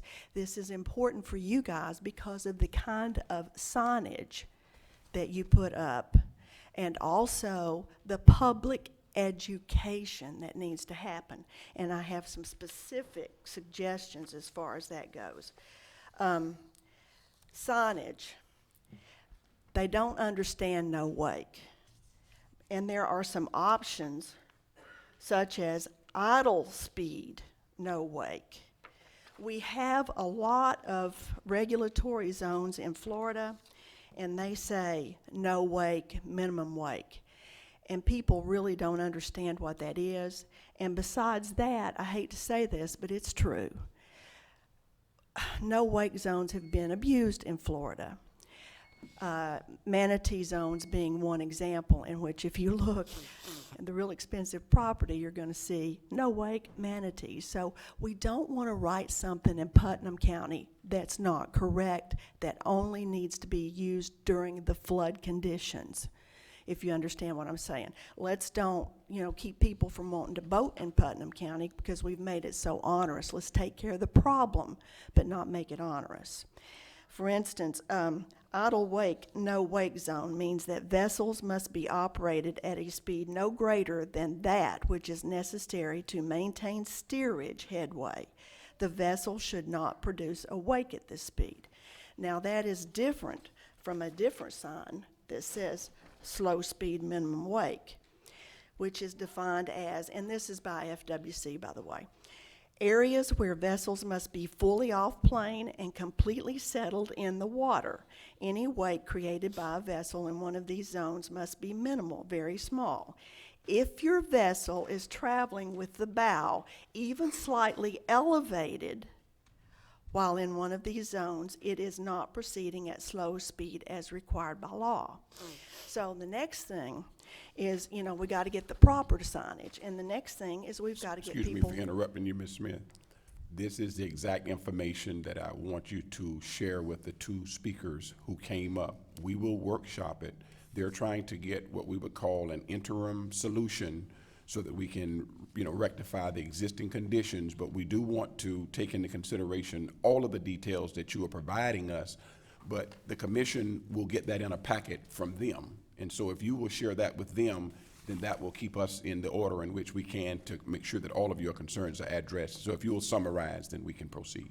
Okay, we do need the commissioners fully on board on this, because without you guys writing the proper ordinance specifically in a means that voters can understand it, and taking an active role in community education, and there is public awareness stuff that is published, and it's common sense things, and there's some things that we can do in addition to that other than brochures that are available at marinas, boat ramps, boat shows, etc., press releases, correspondence to local residents. The other thing that we can do is our tax collector gets involved. Sometimes people go there to get their boat registration. Yes, ma'am. that would be an excellent place to put this information to explain what a wake is, and, for instance, defining flood in really simple layman's terms. If you look over at properties and that water is at the top of the seawall, then you don't make any kind of a wake. And I do have the pictures to show precisely what that means. To put it in perspective, Mr. Scottman at the end of the road, he's getting this big wake. He has no signage, he has no way to stop the stuff coming into his house. So he borrows a bullhorn, and he gets out there and he's yelling to please slow down. Well, in the act of protecting his property, he has a jet skier that comes up and physically threatens him to come find his house. Now, that's the kind of thing that if we do good community education, we can stop that, because there's no need for that in our community. The other thing that we can do is, in addition to the tax collector's office, whether it's brochures and or a video that shows pictures, we can put that together, is that the website that the voters go on to get their registration, if they're a resident of Putnam County and you put it in the ordinance that says you have to read this brochure online and check off that you've read it, or a video, whatever we come up with, before you can get your registration, Ms. that Smith, stops the root of the I am problem. not being rude, but I need you to understand that all of what you're saying is important to us.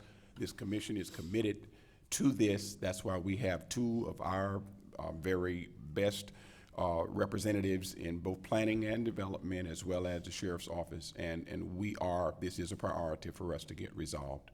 So I want to thank you again for coming. All of the specifics, if you have presented them to that department, we will definitely get them. Thank you so much. Were there any other speakers on this particular issue? Again, I want to express my appreciation on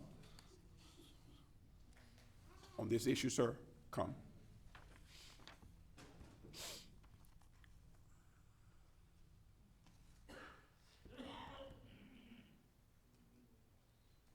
Your name and address for the record, please.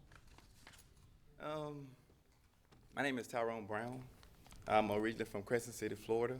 Yes, sir. I'm a member of NAACP, ACLU. And I'm just sitting back there just taking notes of different issues and things of that nature. I just recently retired from the Army. Yes, sir. Class of 95, different things of nature. If you want to know about me, I'm in the newspaper, the September 30th of the Putnam County Journal. The main thing I've been studying, I've been telling people about how the water situation here in Putnam County, there's a spiritual meaning behind the reason of water. And different things. It's two verses. I don't want to preach to anybody anything of that nature, but there's two things I want to bring to your attention, sir, Yes, and sir. your staff. Psalms 133:1 says, "How good and pleasant it is when God's people live together in unity." That's just one point I want to bring to you. Also, if you ever know, it says about the Lord is good and a refuge in times of trouble. He cares for those who trust in him, but with an overwhelming flood, he will make an end of Nineveh. I don't know if anybody religious study about the history of the Bible and different things of that nature, but I've been in the Army for 20 years, and I've been coming back to my hometown every year, and the water's been rising every year. I've been documenting this for the last 20 years. The water level is a serious issue that this commission needs to take heed to as of right now, because it's a forewarning to what's going to happen towards the future. I'm not really here to discuss the issues about Long Station and different things. Those are going to handle themselves. But the water is a very major issue that personally myself, as a member of Putnam County, Crescent City, I will take heed to what is really going on today. And it's a sign from God about the water in the local area. So I would take heed to that. Okay. Thank you so much, sir. Yes, sir. Yes, sir. Any other comments on this particular issue? Mr. Chairman, Yes, sir. if I could just provide some information just to let you know that the county attorney's office is also looking at this issue, and we are working with staff. We're doing we have done some research. We're continuing to do research. The problem that the county is facing is that what we're dealing with here is a waterway that is regulated not only by the state, but it's also considered part of the intercoastal waterway. So we're dealing with the Coast Guard and the feds on issues. So as far as signage, for example, there are specific regulations that must be followed on the type of signs that can be placed in that waterway, as well as state regulations which limit what the county can do by ordinance based upon what's happening in that section of the river. For example, there's certain things you can do if the issue is a blind corner. There's other things you can do if the issue is traffic congestion. So there's a lot of very specific statutes which kind of tie the hands of the county in saying, okay, you can do an ordinance for no wake here, but you can't do an ordinance for no wake in this situation. You could do a minimum wake in this situation. So it's very complex. And what it comes down to in the end is whatever is done ordinance-wise by the county, specifically, the statute specifically says, any of the ordinances adopted pursuant to this paragraph, which is the specific statute, shall not take effect until the commission, which is the Fish and Wildlife Commission, has reviewed the ordinance and determined by substantial competent evidence that the ordinance is necessary to protect public safety pursuant to this paragraph. So, again, these are very complex issues, and I just want to let you know that the county attorney's office is looking at them and working with staff to come to whatever resolution that we can come to, given the fact that our hands are tied by a number of these statutes and state regulations, as well as federal. Thank you so much, Ms. Harris. So I think that's part of the problem we dealt with before, when their issue is public safety, and we're talking about not only public safety, but damage to personal property. Fish and Wildlife, that's not part of their mission. Their mission is public safety. Statutorily, the legislature wrote this statute specifically at public safety reasons. So, yeah, that's the hill that we have to climb. Thank you. So again, a reaction is not acceptable, but a response is. That's what we will do, is to take into consideration all of the legalities as well as the realities of what we're dealing with as it relates to the proposal. Mr. Tim Ho, you want to speak on this issue? If I could. Please come. Shortly, it's real easy to get tied up with the legalities, which are complex. But some of the basics may very well be people just are unaware. You got a big bass boat and you start running through the creek, and then at what point in time do you say, "Well, gosh darn"? And there should be even as simple as anchoring those lighted signs that they have for DOT. Something to alert boaters going in. Whether it allows enforcement or not, I would prefer that it allow enforcement, but just something to let them know that their wake's going to be doing really bad things. Yes, sir. And you don't necessarily have to get tied up with the legalities and what we got to do so we can enforce it. And it might bring relief to these people in Sportsman's Harbor and whatever, just yes, sir. Something. Thank you so much. Yes, sir. The immediate plan as well as the long-term plan, and I have full confidence in the staff that is assigned to this project, and we will not make a preemptive strike. We will be right on point and in tune with what they bring back to us. Commissioner Pelletier. Captain Wells, I have one quick question. If we're able to get the wording and the verbiage right on the thing and it's enforceable, what type of dollar value would this citation, I guess the first one would be one amount and the second a higher, I don't know, I'm just curious as to where that would be. Okay, assuming like Mr. Manning said that we get it through the state's vesting system, And like you said, they do have a criteria of ranking which they use to decide whether or not this is a valid reason to put an ordinance there, and it's for the overwhelming good. And property damage can be one of the things that can be considered there. I've seen like ordinances elsewhere. I'll have to verify the most recent, but the most recent fine that I saw on a no wake zone, or like the lady brought up, we do need to look at is the current ordinance reads slow speed, minimal wake.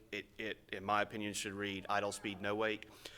Is about a $165 fine. Wow. But like I say, I really think that simply the placing of the signs, we will probably get voluntary compliance. Because I went out myself last Saturday and spent last Saturday on one of our vessels, and every citizen we spoke to, and even every visitor, I saw a lot of Georgia registrations on bass boats.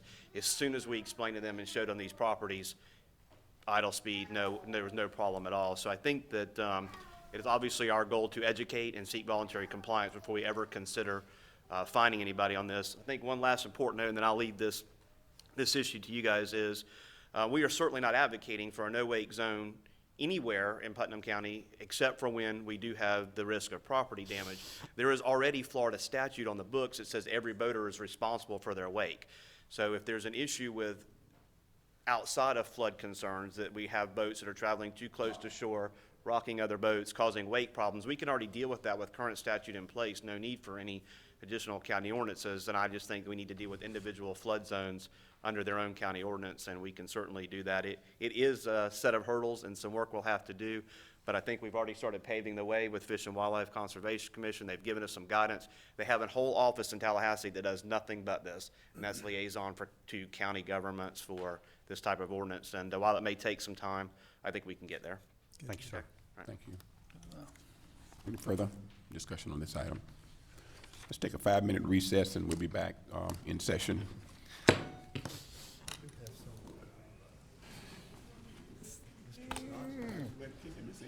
Forward to the next item, which is item 7, public comment. Ms. Faye Sparkman, you are the first speaker for public comment. Please come forward.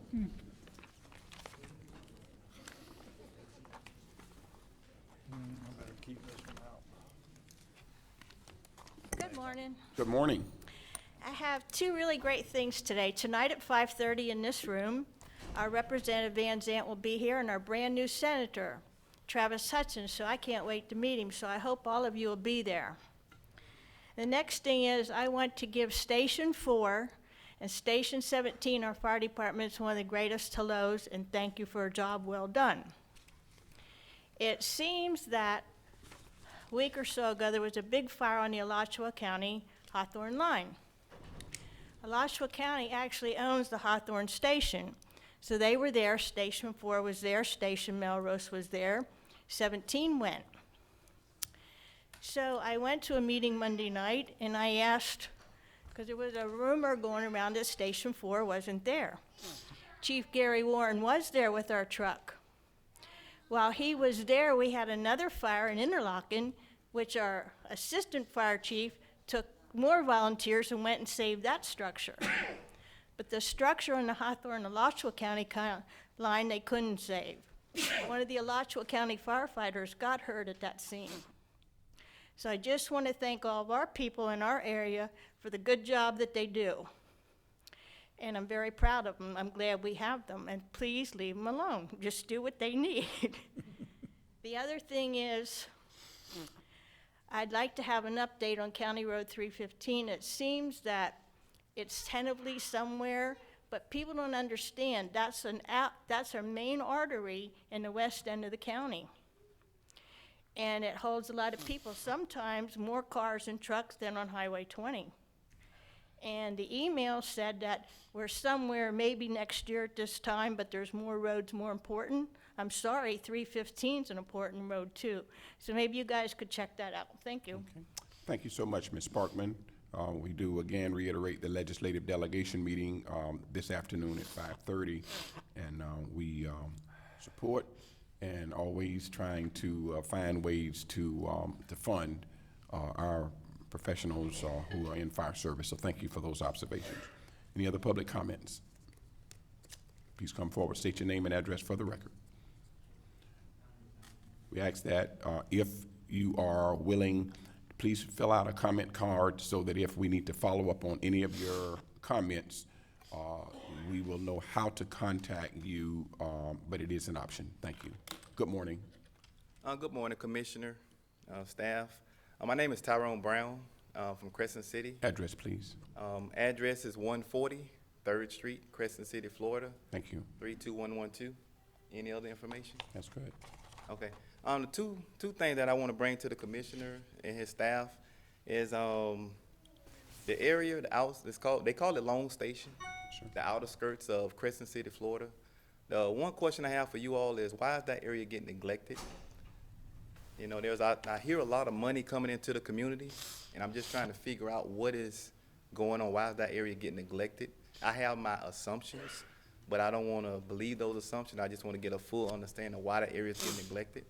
I don't need a response today. Actually, I would like to respond. Okay. If I may. We have had a problem with the grass growing up all over the county.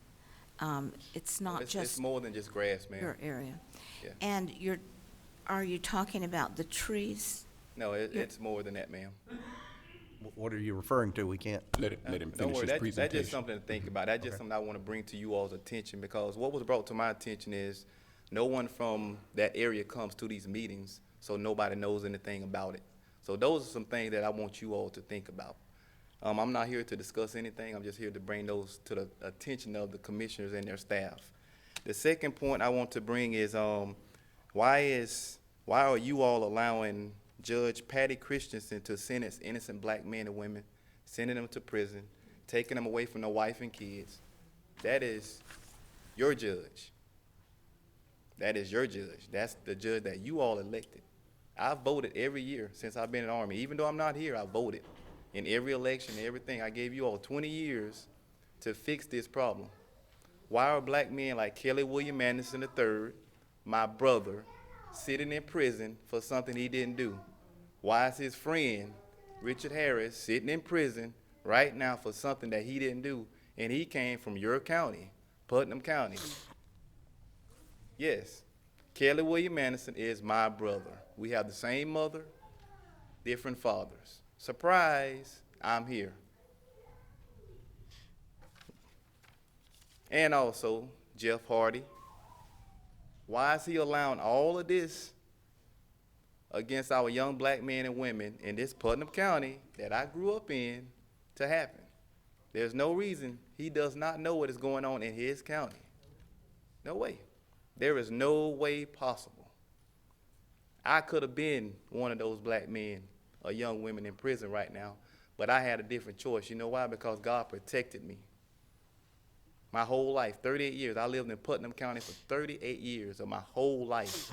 I came back to this community to come back to help my family with the situation. Why does my 74-year-old mother have to sit down there and struggle with things that you all should be taking care of? I shouldn't have to come back to take care of her. I should come back to say, hello, Mom, how are you doing? I retired from the Army. I'm here to help you out. That's your job. Now, just like I told everyone, I'm here on a spiritual mission. It's nothing personal, a spiritual mission. I am a bishop, member of the NAACP, member of the ACLU. I got many different titles, but my mission is spiritual. It's a spiritual mission. Don't take it personal. Do not take anything I say personal. It's nothing against anyone here. It's just some things and some issues that need to be addressed in this community, and I'm here to speak up for the representatives of Long Station, Crescent City, Florida. Another question, where did Long Station come from? I've been told that for 38 years, but when I call over here and ask, no one knows where Long Station is located at. How can you not know where your community is located at? That's just some things that I have. You know, the First Amendment, freedom of speech, right? Yes, I have that right. So that means I can say what I want to say as long as I don't break any laws. Now, I'm going to ask this clearly. Did I break any laws? Have I just broken any laws? No, sir. Okay, You so wouldn't if I still be get standing pulled, there if you had broken some laws. so if I get pulled over by one of your cops and they try to harass me, guess what? I'm going to sue you. I'm just letting everyone know. That's my public comment. Thank you for your time. Thank you, Mr. Brown, God for your bless. commentary. Are there any other speakers? Thank you for coming.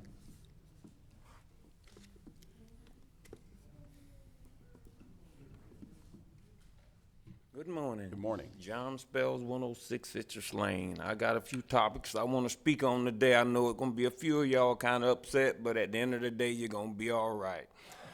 I was at the workshop meeting last week, and I noticed that Moody Road and St. John Avenue was brought up at the meeting. Now, it's 5 of y'all up here as commissioners, and I'm just wondering, you know, have y'all actually traveled around this county enough to know there's a whole lot of worser condition roads than to be going through the extreme of trying to use eminent domain to retrieve the property that I'm part ownership on Moody Road? Now, I don't mean to put nobody on the spot, but I'm just gonna put it where it is. But I would like to ask one of the commissioners a question. Mr. Spells, hold on 1 second. That is on the agenda. You can- I understand that. Okay, so don't discuss that until we get to that. Everything else you want to discuss, go ahead and feel free to discuss. Well, all this coming in together. I know, but if you're discussing this, it's on the agenda. The My rules time is require. flagged. We can reset your time. Okay. All I'm saying to you is, this issue is on the agenda. It is appropriate for you to discuss it at that time. Everything else you want to discuss, to do that now in the public comments. Mr. Flagg, if you don't mind, my point is a circle. I'm bringing it all together. If you would allow me to actually, you know, finish it, then you can see where I'm coming from. If your subject is about the eminent domain for the sidewalk project on Moody Road, we're gonna discuss that, Mr. Spell, and I'm just asking you, out of respect, to bring that issue up when we get to it. Well, the respect of it all, Mr. Flagg, is I'm making a circle with it. If you will let me finish it. Make your circle, Mr. Okay, all right. My thing of it is, I was at the workshop. Y'all mentioned Moody Road, St. John Avenue. And I also overheard you mention about how rough St. John Avenue as far as the ambulance and all, and it needs to be fixed. Okay, but then I stopped and I went to thinking, if St. John Avenue is so bad and so rough that it needs to be fixed, why haven't no one had enough consideration for the firefighters in East Palaca at the volunteer fire station? I watched them out there washing the trucks, and there's potholes all in the parking lot. So why would you even have any concern of them driving down a road going to the hospital when they can stumble and fall coming out the fire station? And I also really realized my aunt filled out a blue card at the last meeting, and that blue card was passed on to one of the employees, and he come back there and he sat down and whispered in her ear. Now, she sat out there patiently enough to wait and listen to what everybody else said, and her blue card was removed. In other words, she was overlooked as far as what I've seen, in which I feel like she deserved an apology because she sat there as well as everybody else, and then her card was just shuffled to the side, but yet everybody else had a chance to speak. And I look at some of the things that's actually being done, I don't feel like it's fair, because if I'm not mistaken, rumor going around is if you're purchasing some property somewhere across from your church, okay? I look at that little Stillwell Road, it's paved. St. John, it get paved. Moody, get paved. Everything in your area will be paved, but then you got right there in East Palaca, there's mud holes and potholes right along Lewis Briar Road, and it's really sickening to go down those streets and look at the bushes that tall right along the sidewalk and mud holes. You ain't got that much traffic going down Moody Road to Walmart, but yet you want to fix Moody Road, you want to do all of this here. You really need to take time and ride through the area in which me and you rode, some of the back streets over on the north side, and it's really pathetic to go down a road and you're leaning like that there and all you got is patches in the road. So, you know, I know all of y'all as commissioners, y'all need to stop all of this. They're just picking certain spots, go around and take care of the areas that badly need it, and stop sending the crews out there with shovels, throwing asphalt in potholes, and just say they'll be all right because they don't come. Thank you. Thank you, Mr. Spell. Any other public comments?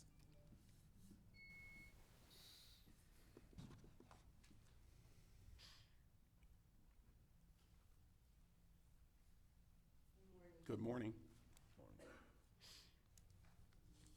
My name is Lou K. Moore, 117 Gladys Avenue, East Palaca, Florida. I have a few issues that I want to speak on. I don't know whether this is the time or not, but they're just comments. First of all, about 117 Gladys Avenue. Well, I know my husband, Reverend K. Moore, complained about paving our road. Well, when they were paving 207, they came down and I asked the guy, one of the workers, I say, "Are you gonna pave?" He said, "Yeah, we're gonna pave the road." Well, no, they didn't. They just did something to hush us up. That's what they did. They came and put the milling on the road, but then they go down the Stone Road. They actually paved Stone Road and left our road. They passed by Kelly Street, and the money was there to pave Kelly Street and Gladys Avenue way back in the 80s or 90s. The money was put there, but nothing has been done.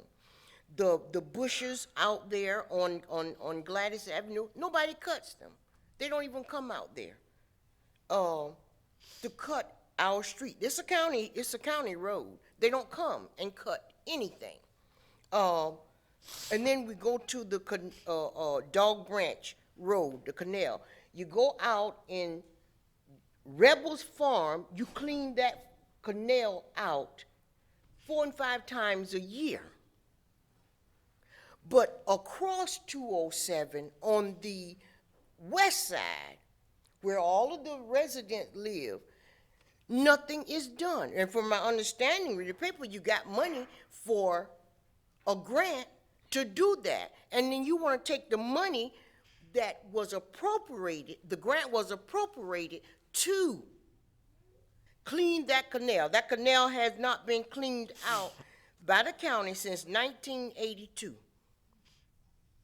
The lady that lives over there, her house has been flooded 3 times. She can't get insurance on it. They will not insure her because of that canal backing up. So I don't see anything that's being done that needs. We all are taxpayers, but we get nothing for our money.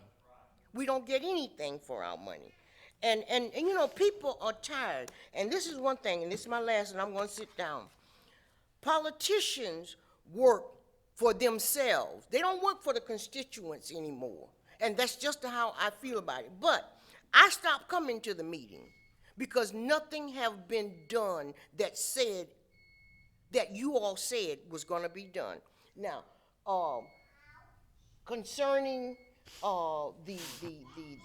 the highways, the canal, if the money was appropriated to clean, we don't need no study.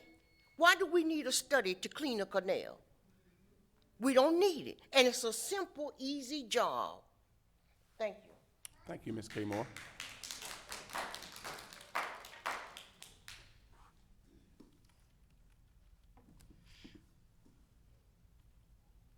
Robert Bly, 116 Sand Lake Drive. Good morning. Morning. I just have one issue today. It's a big issue. We need to get working on it. I'm not sure what the commissioners are talking about right now about the animal control facility. But I want to bring to your attention that this week we have an outbreak of parvo. And all of those animals out there right now potentially could have parvo. A lot of animals that have gone to homes already have probably got parvo. Parvo will kill a dog quickly. Not quick enough, but it's almost a certain death sentence. What we have out there is a bad design. When you clean out one stall, you're actually taking the waste and forcing it into the stalls down the hill as it's being cleaned out. And parvo gets spread through the waste. So each dog along the line is being exposed to the parvo. What we really need is we need a new facility. This facility could be done using Better Place Plan funds, and I'm not sure what everyone's opinion is or how important that is to them, but I believe that it's something that has to be done soon. I don't think it can wait. I think that the facility out there right now, we're doing a great job, I think, of trying to do things to get animals put in homes. I think that's a good thing. We're working together with, a lot of people are coming together to try and get this done. Animal adoption center is open now, that's good. But the facility that we use at the landfill, it's inadequate for what we really need. No one wants to go to the landfill and adopt an animal. You just don't want to go to a landfill and look at animals. And the smells, the noises, there are a lot of things out there the animals are exposed to that they shouldn't be, people are exposed to that they shouldn't be. And I just feel like it's time for this to be an issue that we all agree on and we get working on as soon as possible. So you don't think we're working on it, sir? Is that what you're saying? I'd like to know what you are doing. Oh, okay. I think you do know, but, you know, if you just want to, you know, make your point, go ahead and continue. What I said was I wasn't sure how you all felt about this facility and how important it was, or whether or not this was a top priority. I think it's crystal clear to you and to all who have been in our meetings that it is a priority and that we are making some progressive steps to make things better. The outbreak is certainly an unfortunate incident that no one could have predicted, and we're dealing with it. We have staff that's dealing with this issue, and we're moving forward. All right. So thank you. Thank you. Mm-hmm. Any other public comment?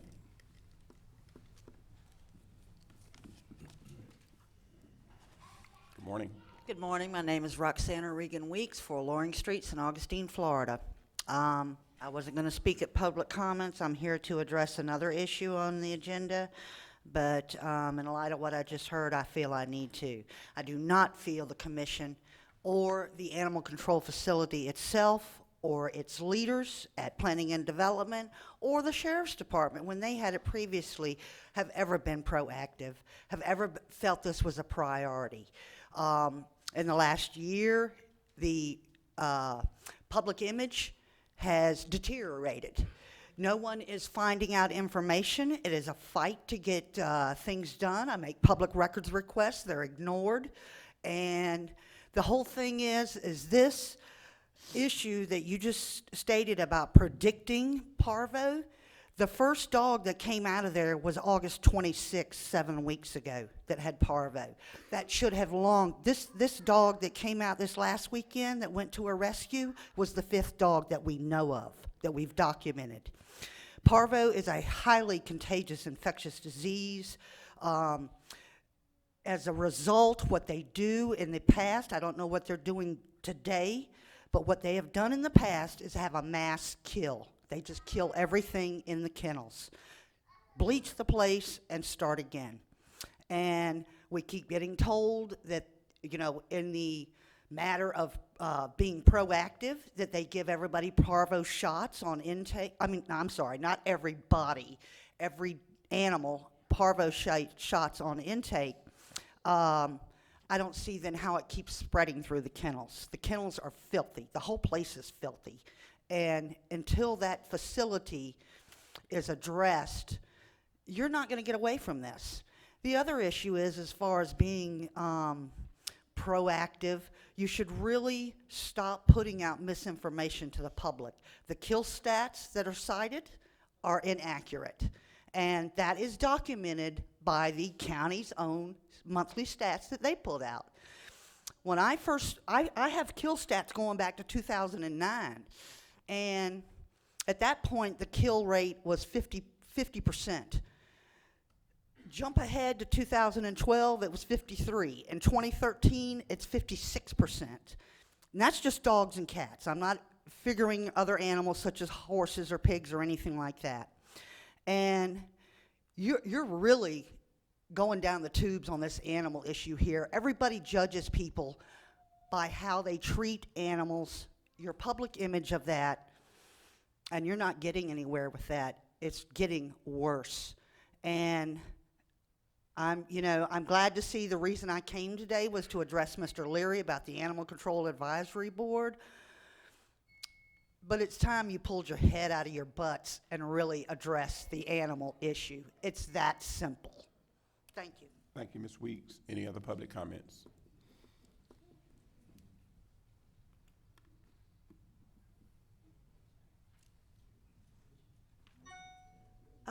I've been out of town for a while, so I may have missed something, but I'm just kind of wondering. It seems before I left, Mr. McIntyre was offering $250,000 to make a new facility for the animal control. I don't understand what happened. Any other public comments? I close public comments and move to the consent agenda. Item 8, the consent agenda, Commissioners, consist of A, list of committee minutes and recommendations distributed to become part of the record. B, list of correspondence distributed to become part of the record. C is administration declare surplus, authorize solicitation offers and bids on 111 Matthews Road in Crescent City, Florida. D, administration Meridian Behavioral Health Care 2015-2016 funding agreement in the amount of $40,000 for the provision of general mental health and substance use services, including Baker Act. E is appointment Interlaken Boulevard MSBU Advisory Committee, Ron McCarthy.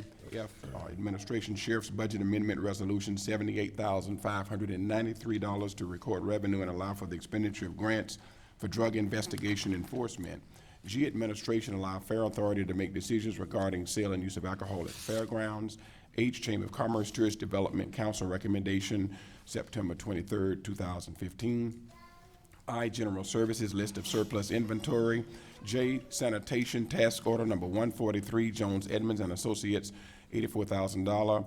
Contamination Assessment Services for fiscal year 2015-16 for Huntington and Central Landfills. K is Sanitation Task Order Number 105, Amendment Number 3, Jones Edmonds and Associates Incorporated, $89,300. Central Landfill Mining Contract Dispute Resolution, Technical Expertise. L, Tax Collector request to extend the 2015 tax roll prior to completion of the Value Adjustment Board. M, Administration, Ship Housing Rehabilitation Funds up to $30,000. N, Administration, Ship Emergency Repairs Funds up to $10,000. O, Administration Contract Award, Armstrong Contracting Services Incorporated, $218,560 for the Interlaken Community Center Project. P, Public Works Change Order Number 2, Halifax Paving Incorporated, $202,468. County Road 209, which is West River Road, milling and resurfacing. Guardrail, and the source of the funding is the FDOT SCOP agreement. Commissioners, items G, K, G, J, K, O, and P are the ones that are pulled before voting on the consent agenda for discussion. Are there any other items that need to be pulled for discussion purposes? I have none, Mr. Chair, but if you could give me G, K, and... G, J, K, O, P. Oh, we have Got it. the ones with the asterisks. Any others, Commissioner Harris? None. I have none.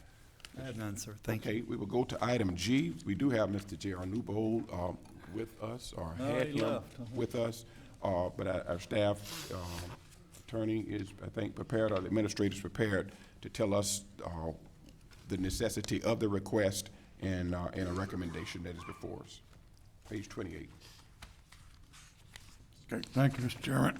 We did get a request from the Fair Authority, and the chairman of the Fair Authority Board was in attendance, but I guess he had to leave. We got a request from the Fair Authority for the board to consider transferring to the Fair Authority the ability to make a determination as to whether or not the sale or dispensation of alcohol would be, whether you would be willing to consider transferring the authority to that entity to consider on a case-by-case basis utilizing,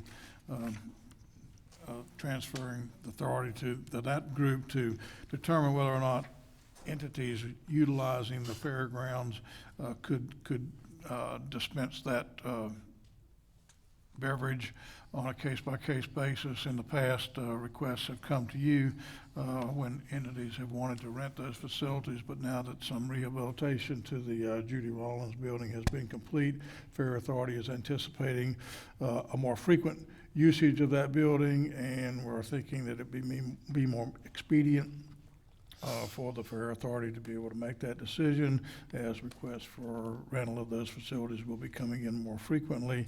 There is a lease or rental agreement that is prepared and reviewed by administration and legal when necessary for the rental of that facility on a case-by-case basis.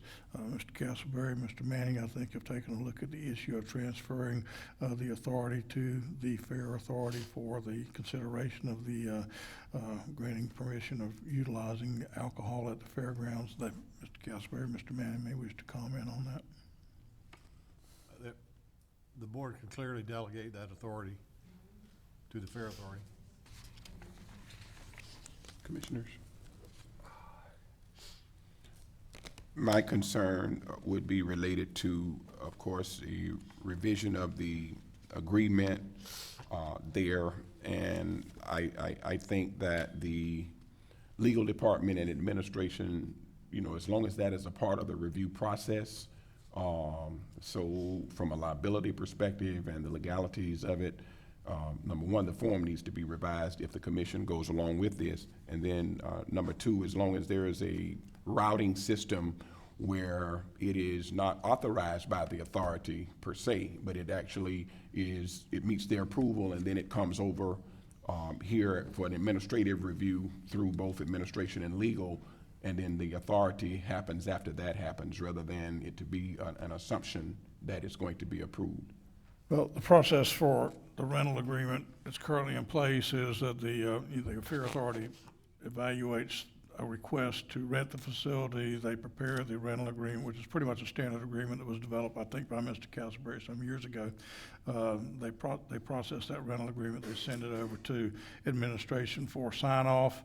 That agreement could, in the future, have language incorporated into it that would be prepared either by Mr. Manning or Mr. Castleberry that would include language when and if the dispensation of alcohol is involved, so that we would know in advance as to whether or not that particular privilege is being granted. Mr. Lible. While I have complete respect for your concerns, I have concerns about competitiveness with St. John's and particularly Clay counties in the fair business and the structures or facilities as it relates to venues and them being able to access us in a timely manner.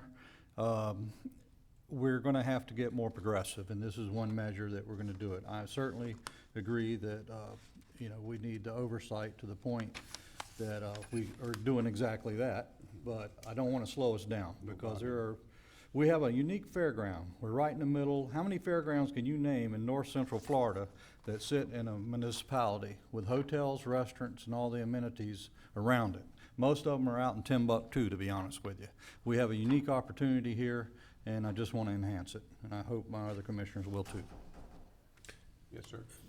To address your concern, the delegation of authority could be, the motion will be to delegate that authority contingent upon county administrator and county attorney approval of each one of the leases that comes through. So that way it would be required to be reviewed and initialed off on by those two. As long as the review is not an option and that it happens after the fact and that we found out later. I understand the necessity of it not having to wait for the commission meeting because time is of the essence when you do have those events. Commissioners? I was going to agree with you, Commissioner Flagg. Time is of the essence when people want to rent that facility for such proceedings, but I also agree with Commissioner Lible. We do have a unique fairgrounds over there, and we certainly, I don't think, use it near to the ability that it should be. Okay. Mr. Chairman, the language Mr. Manning is referring to is contained in the proposed motion, or in the recommended action. Okay. Thank you very kindly. Item J, Sanitation Task Order Number 143, Jones Edmond and Associates, Contamination Assessment, and K, the Task Order Number 105, Amendment Number 3. Mr. Gast, just overview comments just for the benefit of the record.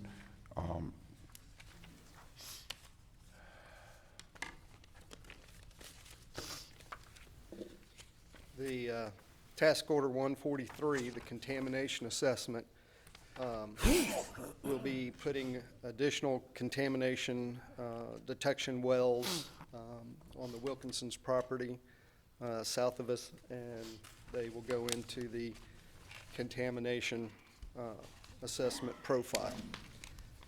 On the, have to excuse me, I've got a cold here.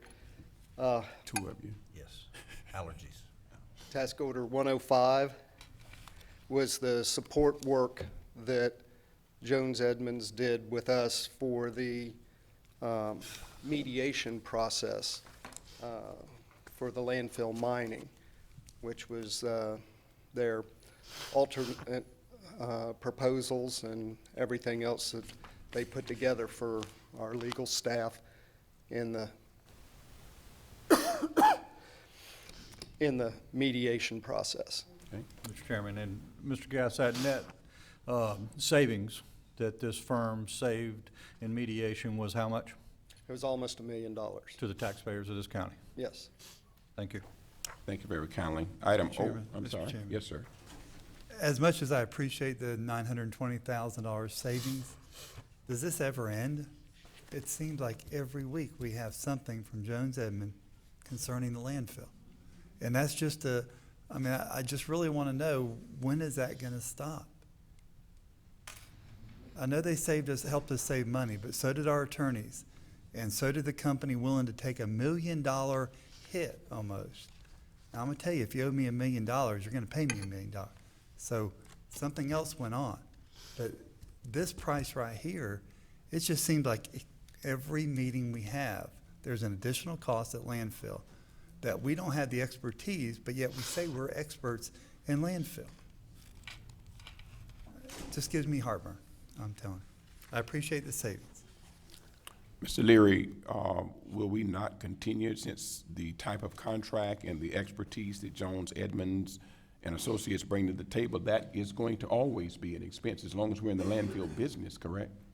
Well, certainly we're always going to need outside engineering expertise for, landfill matters, whether it's Jones Edmonds or some other firm. But as it relates specifically to item K, I mean, this is a one-time expenditure. But if you had been at the mediation, certainly there was an awful lot of background work, an awful lot of hours spent in meetings with legal counsel in preparing for the mediation itself. A lot of technical work was done behind the scenes outside of the meetings held with legal counsel to prepare for that meeting.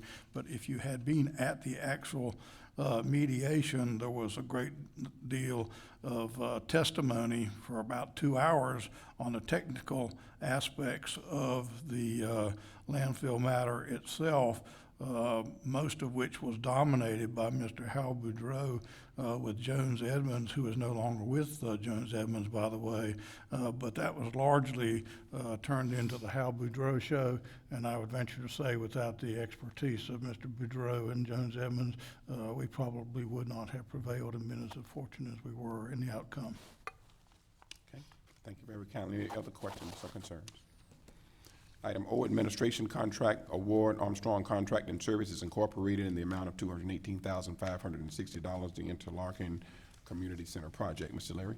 Yes, sir. We took bids several weeks ago on that project. The initial bids, we had 2 bidders. Both bids were more than the budgeted amount. The apparent low bidder, Armstrong Contracting Services, Inc., indicated a willingness to sit down with the county and to negotiate a lower bid figure. We have successfully negotiated that figure, largely due to the cooperation of the contractor. He has reworked the scope of services, willing to reduce the amount of that bid figure to actually bring it in under the budgeted amount while still providing a very serviceable and functional building for the county. So the final number arrived at is $218,560. So we think that's going to provide us in the final analysis a functional building that will serve the community well. Absolutely, thank you so much. Item P, And that final change order item is for the West River Road project. This amount is for the guardrail system on two bridges. This is a FDOT SCOP agreement funded project. thank you very kindly. Entertain a motion to approve. the Mr. consent Chairman, I move approval of the consent agenda. Proper motion? Second. Second, further discussion? All in favor signify by saying aye. Aye. Any opposed, like sign, hearing none, motion carries. Thank you so much for the explanations and the details, for the benefit of the public as well. Item 9 on the agenda, we have, with us, Brian Teeple and Lindsay Haga, Northeast Florida Regional Council, who have, been patiently or impatiently, I don't know which, waiting for the opportunity to come and to, talk with us about the State Housing Initiative Program, status update and action plan. They kind of just work, and now they're going to give us an opportunity to get a synopsis and an overview of some of the details. Thank you for being here. Thank you, Mr. Chairman, members of the commission. My name is Brian Teeple. I'm the Chief Executive Officer of the Northeast Florida Regional Council, and with me is Lindsay Haga, who administers your Putnam County SHIP program. First of all, no apologies necessary, Mr. Chairman. I'm a local government junkie, and I watch it on TV, oftentimes much to my wife's chagrin. So you're enjoying yourself tremendously today. Well, it's yes, sir. I know it's kind of geeky and wonky, and but it's me. Let's just get started. Today we're going to talk to you a little bit about the general program description, about what the SHIP program does and how it operates. We'll delve into the local housing assistance plan. Lindsay will take over at that point. We'll talk about your Affordable Housing Advisory Committee, what's their role, and then finally, how are we going to operate in this coming fiscal year, which just started. The SHIP program provides local support for affordable housing through the Sadowski Housing Trust Fund. That is for low, very low, and moderate income families. They have 3 general programs within the SHIP: emergency repair, rehabilitation, and construction or purchase. The repair projects really are designed to expand production within your local community and preserve affordable housing. Without some of those repairs and emergency repairs, those facilities, those buildings could really become uninhabitable and condemned, and if you can keep them in a fashion that they are standard housing at an affordable rate, I think it helps the community. The SHIP program is governed by State Statutes 420 and the associated administrative rule, and the money comes through the documentary stamps, and I'll get into that in just a moment. When the SHIP program was established, 10 cents of every dollar of documentary stamps was programmed into the SHIP program. You can see this table here goes back to 1997 and 98. Kind of bounced along through the years, and you can see the huge spike in 08 and 09. Of course, that was the top of the housing bubble before everything went awry. That, combined with the legislature beginning to take larger percentages out of the trust fund, sweeping those dollars for other purposes within state budget, really dropped the SHIP program down to 0 in fiscal year 10 and 11. In 11 and 12, you got about $350,000 that came from settlement money that was ministered by Attorney General Pam Bondi. The next year, 12-13, down to 0 again. 13-14, up to $350,000, which is the state minimum. And then this last year, $396,000, just slightly above based upon population. As you can see, we were steady and stably and kind of increasing up until the housing bust. And since then, it has been Mr. Frog's wild ride. Some years you have money, some years you don't have money, and it's a really difficult program to administer based upon not knowing what your allocation is going to be and really where the, we would hope to see, and you see that a little bit in the most recent fiscal year, we hope to see, based upon statewide dock stamps going up, the economy's improving, we're having more development going on, we're having more real estate transfers, which is really what the documentary stamps come from. We're kind of hoping to see an increase in that.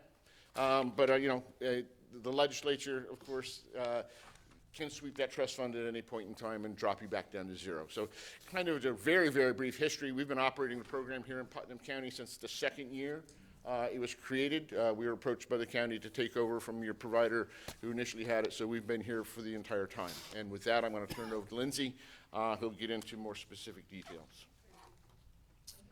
Good morning. Good morning, Commissioners. Lindsay Haga with the Regional Council. And now I see that we have the presentation in front of you at your places and then for the audience. The main points that I want to walk us quickly through are the Local Housing Assistance Plan. That's our LHAP. The Commission approved that plan in May of this year after a recommendation by your Affordable Housing Committee. Why that is important is that's your local guidelines to implement the state rules that we work with. Essentially, the SHIP program, as you know, is income-based, and we get those incomes from HUD, and the Florida Housing Finance Corporation provides us with the annual updates. That's based off of the median household income. So, I mean, there's a methodology that we use for the census data to get the median household income, but for 2013, all households, that was combined to be $43,000.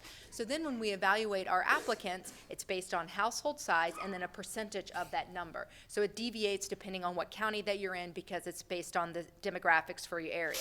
Generally, your LHAP, or your Local Housing Assistance Plan, includes your strategies. Those are the ones that Brian mentioned. If we're doing disaster relief, emergency repair, housing rehabilitation, or participating in new construction. And it also has other goals on how we would implement the policies that you have within your local comprehensive plan.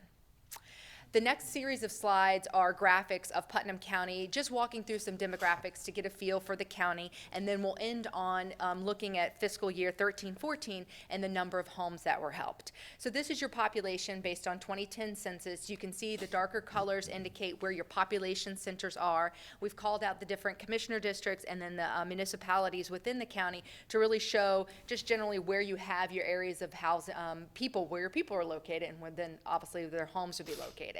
This one is interesting to me, is the age showing by census block of whatever the age range in Putnam County, mainly between 33 and 49, but you see in the darker red colors, those are our elderly populations where we have 64 to 93 years. And that's a key point to look at because some of our dollars come with asterisks that we need to focus and prioritize on our elderly population. So that affects which applicants get assisted. So it's an interesting point. This one, I hope you can see the clusters. We meant to keep it at this scale so we wouldn't reveal any privacy of where the homes are being helped, but you see really within Palatka is the main cluster of the homes that have been rehabilitated during fiscal year 13-14. We're walking through the total award amount that the county received was $350,000, and when you carry forward your dollars that weren't spent from the prior years, you had a little bit more to work with. Just some stats, and this was taken in a snapshot, and it does not represent our end of the year final, so we should know that. But the minimum contract amount is about $9,000. That would represent our emergency repair. You know, we had that cap of $10,000. And then our maximum contract award, that's your standard housing rehabilitation, when it's a little bit more of what emergency repair can do, and there's more repairs to the home that we need to accomplish. And the highest age served, I have here 62 plus, but it's been into the 90s. It's the elderly that you help through the SHIP program. Okay, so back to the plan. Recently, and that was in May of this year, our Affordable Housing Advisory Committee recommended for approval your plan for the next 3 years. So fiscal year 15-16, 16-17, 17-18, and it covers those strategies that we address for compliance: emergency repair, rehabilitation, home purchase, and disaster relief. It also includes the role of this board as the elected body, and then your advisory committee. What are you all supposed to do, and what is the advisory committee supposed to do? And then a very important chart, it has our housing delivery goals chart. So it's a snapshot to look at which strategies we're going to focus on for those 3 fiscal years, which incomes we're going to focus on, and then the monies that are allotted. And you have to range that because there is some fluctuation. Hopefully we get bids in that aren't hitting our maximum amount. There's more money back into the allocation pot, and then we can help more people than we initially forecast. It is important to note that you can make amendments to your plan at any time that you want, but you're required to do it for our updates for our 3 years. Okay, so this is just a snapshot. Your local housing plan has the housing delivery goals chart in it, but what I wanted to draw your attention to is this represents what our goal is for fiscal year 15-16, and you can see by the tallies on the left-hand side, we're projecting to hit 15 homes. That's 15 homeowners. That's not a lot when you think about in mass of what you get. And then the dollar amount, we're working with a little over $360,000 for the 15-16 year. And you can see on the left-hand side of your screen, the strategies: disaster relief, home purchase, and rehabilitation and emergency repair. And then you see on the top, it runs by income category, and the focus is on very low and low income, with just one or two, with a 3 total assigned for moderate income. So you can see our focus is on rehabilitation, and then rehabilitation of those applicants that are in the very low and low income strategies. And I want to just place that in your mind, because that'll affect, again, which applicants get helped, and it may not just necessarily mean when you file your application date, because of those are your targets. Another interesting point to bring up, and this is what the text says at the bottom of this slide, is in fiscal year 11-12, we had a goal set for 2 home purchases. You have that 3-year window. Your plan covers the 3 fiscal years. So when you hit those 2, we may be able to hit them in the first fiscal year, and then you've reached that goal, or you may be able to hit them one year and miss a year. Or in this case, what we had is during fiscal year 13-14, we also had 2 additional home purchases for that target year. So that's an interest when you start to look at how you address your goals over the 3 fiscal years and how they overlap with prior years. You can see where there are different strategies. Why that's important is when we do home purchases, our local contractors aren't really involved in that type of strategy, because you're buying an existing home. Now your strategy does provide for if a homeowner has a foreclosure and that also needs rehabilitation, that can be a combination, but it's been our experience that the applicants that we assist through down payment assistance on home purchase, the home does not require any repair and it's not coming through as a foreclosure.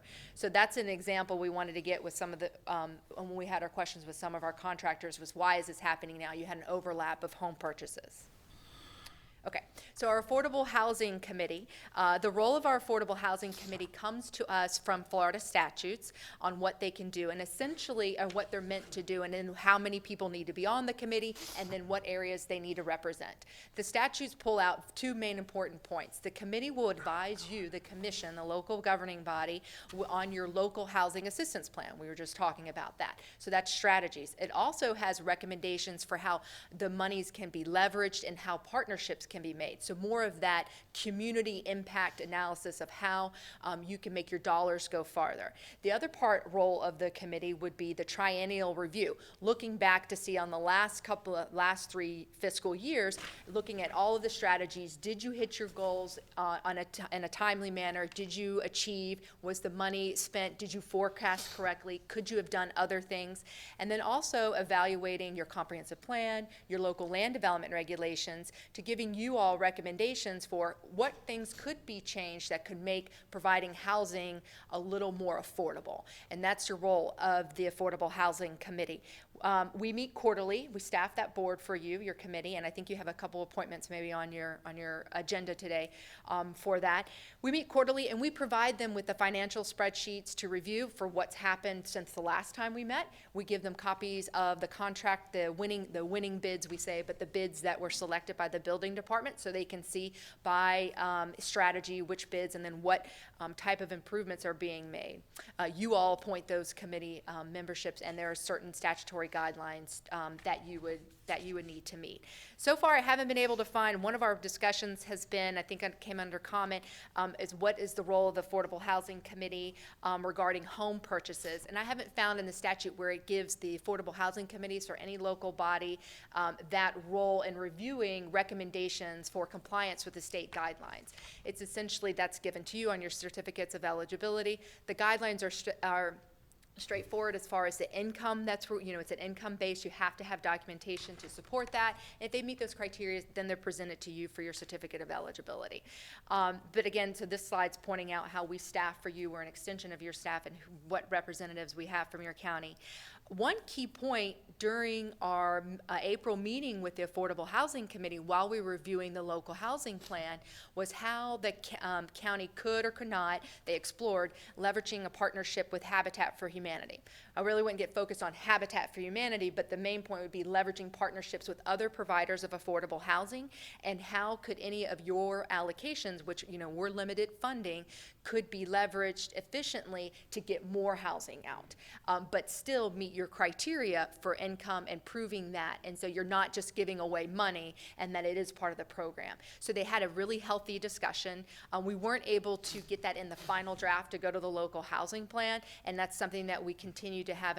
We had another discussion briefly about that at our August meeting, and will be an agenda item for our upcoming meeting in November. So that's and that hits the key point for the Affordable Housing Committee, as what their role is to discuss those community partnerships, sort of ferret out how the pros and cons of any approach, to give you that recommendation to see if that's something the commission would explore, and therefore allocate dollars towards that approach. Okay. So what brought us here today is there's been a couple of hiccups. One of the hiccups has been our wait list. And this slide tries to break it down really quickly.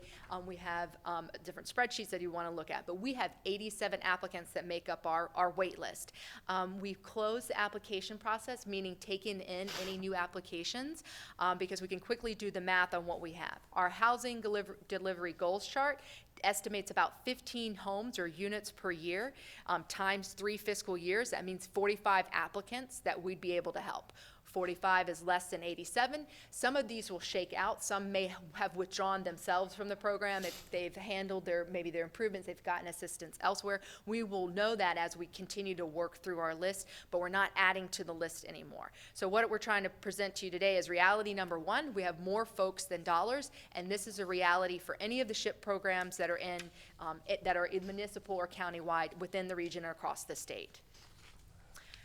Continuing, so I touched on this a little bit about how we have asterisks spent for some of our money. So per state mandate, 20% of the allocation we have for our 15-16 fiscal year will be spent for special needs. Special needs is defined in the statute, and they generally cover disabled, victims of domestic violence, aged out foster children, and the elderly. So when we look at our 87 applicants that are on the wait list, we have to shuffle the deck, if you will, to see if they hit those special needs. We need to do that for you, so that when we give our annual reports to the state, we know that we can show compliance, that we're meeting that minimum 20%. It seems to be that a lot of our applicants align with disabled and elderly, so we can get that, but it does affect really your order of when you'll be served or when you can be helped. And again, as I mentioned, our housing delivery goals chart, our priorities for these 3 years, we want to focus on very low and low. Okay, so what does that mean? Reality number two is that we've got external factors that influence which homeowners will be served. And really that's key to know. If I filed on this date, it's been a year, why haven't I been assisted?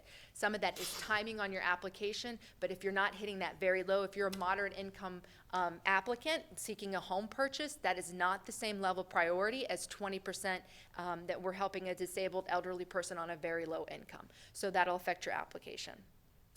And then lastly, this gets into our business as you being an extension of your staff as we transition between administrators. So that was a hiccup or a valley, whichever way you want to look at that.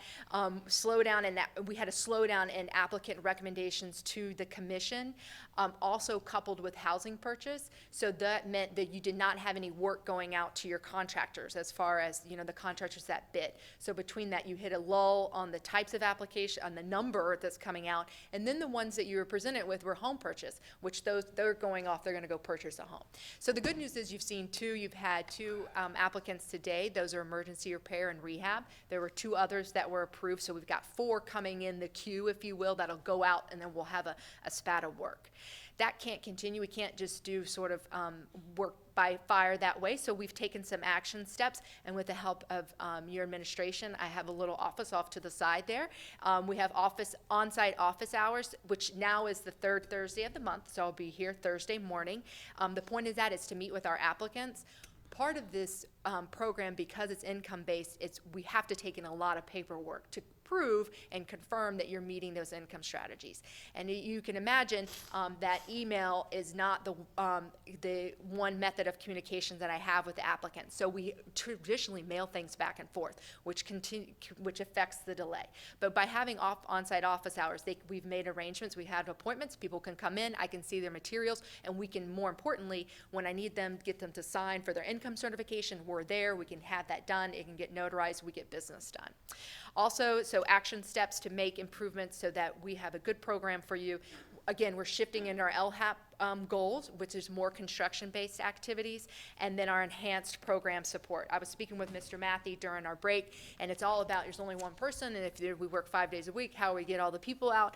But with Brian, I have a great team at the council, and then for you. So Brian provides us with that policy and oversight. That's that coordination we need to give you for our annual report and make sure we're compliant with the state. We need to be compliant with the state so that the county continues to receive the money.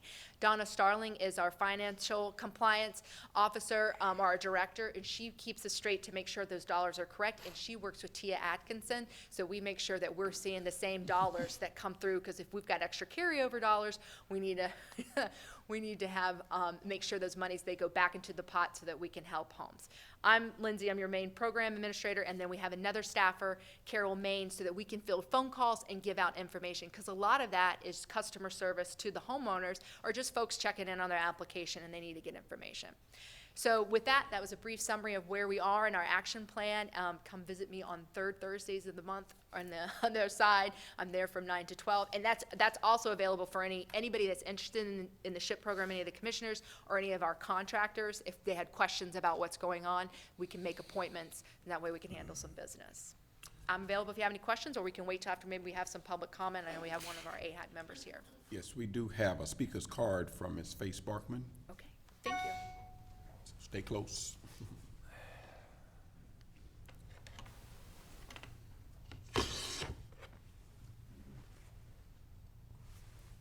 Okay, I'm one of your representatives on that board, but just like today's agenda, we never get to see those names of what you just approved. We did approve a couple years ago the $10,000 emergency. We didn't need to know anything about that.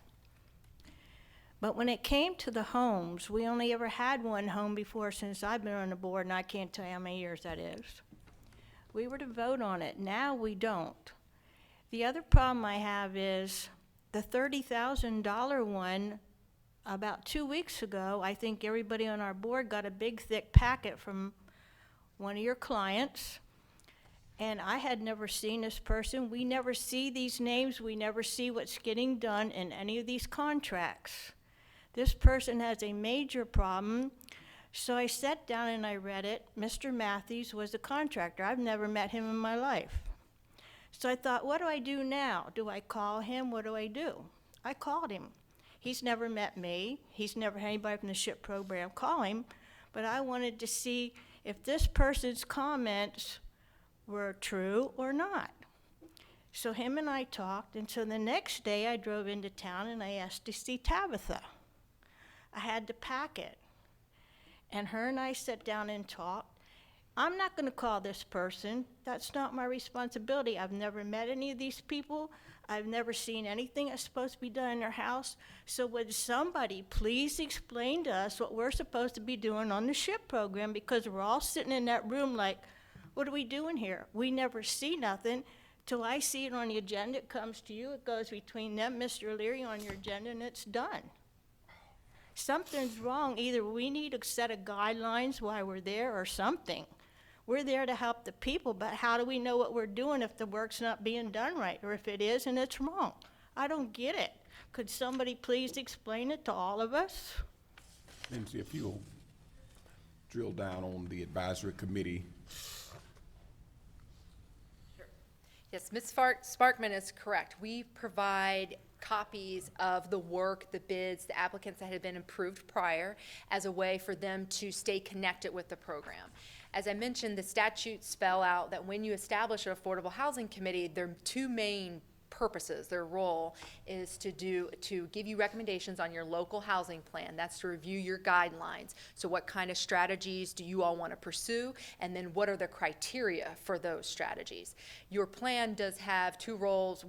Generally we want to have help one-time applicants, but sometimes things come up where we'd have a second time an applicant may need assistance again. And that's where your Affordable Housing Committee will consider that consider that second-time applicant and make a recommendation to you. And then the other review would be for the committee is to look back over, do a triennial review, essentially an audit of everything that's been done through the last 3 fiscal years, and then give you all recommendations for what can be done better or any changes they could have, and maybe or may not that would come forward as an amendment in your local housing plan. But what I heard Ms. Sparkman say is something that maybe is more akin to having a board orientation or a board 101, and I think that's something that Tabitha has mentioned as well, where perhaps I can spend on our agenda to say, this is what we're looking, this is how the board functions, this is what the commission has empowered you all to do, and this is what we'll look at and forecast then for the next quarterly meetings, some of the aspects that, or elements that they should take up and consider. For example, leveraging other dollars, making partnerships with other housing. And would you add to that, orientation? Well, not only the orientation, but I also heard an issue with regard to home purchase. Home purchase has a primary lender involved, and they provide the underwriting. They determine repayment ability. It is not our job, it's really not the commission's job, to determine whether a person can repay the loan or not. We're looking at the eligibility criteria and relying upon the bank in that case for that loan, underwriting of that loan. So there's perhaps not as much of a role with regard to that underwriting provision at the county level. It's just that you meet your strategy, and if they're eligible and there's a willing bank who's willing to give them a first mortgage, you go forward with it. Ms. Sparkman, do you agree that coming to the meeting just to kind of maybe refresh the board on some of the details as to what the aims of a specific component of the program is, will fix it? I don't mind being on the board, but I'm sitting there and we have some new people, I think one of the ones that you picked. We're all sitting there like, what are we really doing here? So if we could have a set of guidelines saying what we're doing, which all of you should have the same thing, so that when you get these things on the agenda, you know what you're voting on. Your next meeting, Ms. Lindsay will make sure that that they're there. Right, and so, I an mean, orientation. it'd be nice if maybe the contractors that we have could be there so that they know who we are, we know who they are, so when we get a big packet like I got, we could understand each other. Ms. Lindsay will cover the bases in your next meeting. Thank you. Thank you so much. Mr. Tim Ho?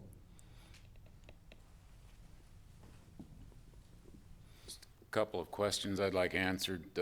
Are these folk private entities, subcontractors, or who pays them? And is there any consideration for, in the emergency thing, that you become aware of a person whose roof leaks or the toilets are falling down through the, but are in fact repairable? It seems these things trickle out. Is there a mechanism that when there's a valid need with a valid house that would be compliant to that system, that you can get expedited assistance for those sort of things? Mr. Teeple? Thank you, Mr. Chairman. With regard to the first issue, the Northeast Florida Regional Council is an association of local governments created by interlocal agreement in 1977 by and between the 7 counties here in Northeast Florida. You are equity partners. You all own the Regional Council. We serve at your pleasure. I serve for a board of directors, of which some of you are on, and many of you have been on in the past. So we're a governmental agency as defined under Chapter 120 of Florida statutes and defined under 163.01. With regard to new things that crop up, I would refer you back to the fact that we have 87 folks on a waiting list. And at this point in time, there's an issue of fairness to work through those folks first, if we possibly can, rather than having somebody who has, and I'm not doubting that it's in fact a very valid problem, I certainly understand that, but I'm not sure that there's really a mechanism to jump in line, as it were. Mr. Chairman, I have a question concerning that. If Mr. Hotelan is correct, let's just say that there's an emergency situation that needs to be done, but the other 87 clients are just looking for some housing assistance, if you will.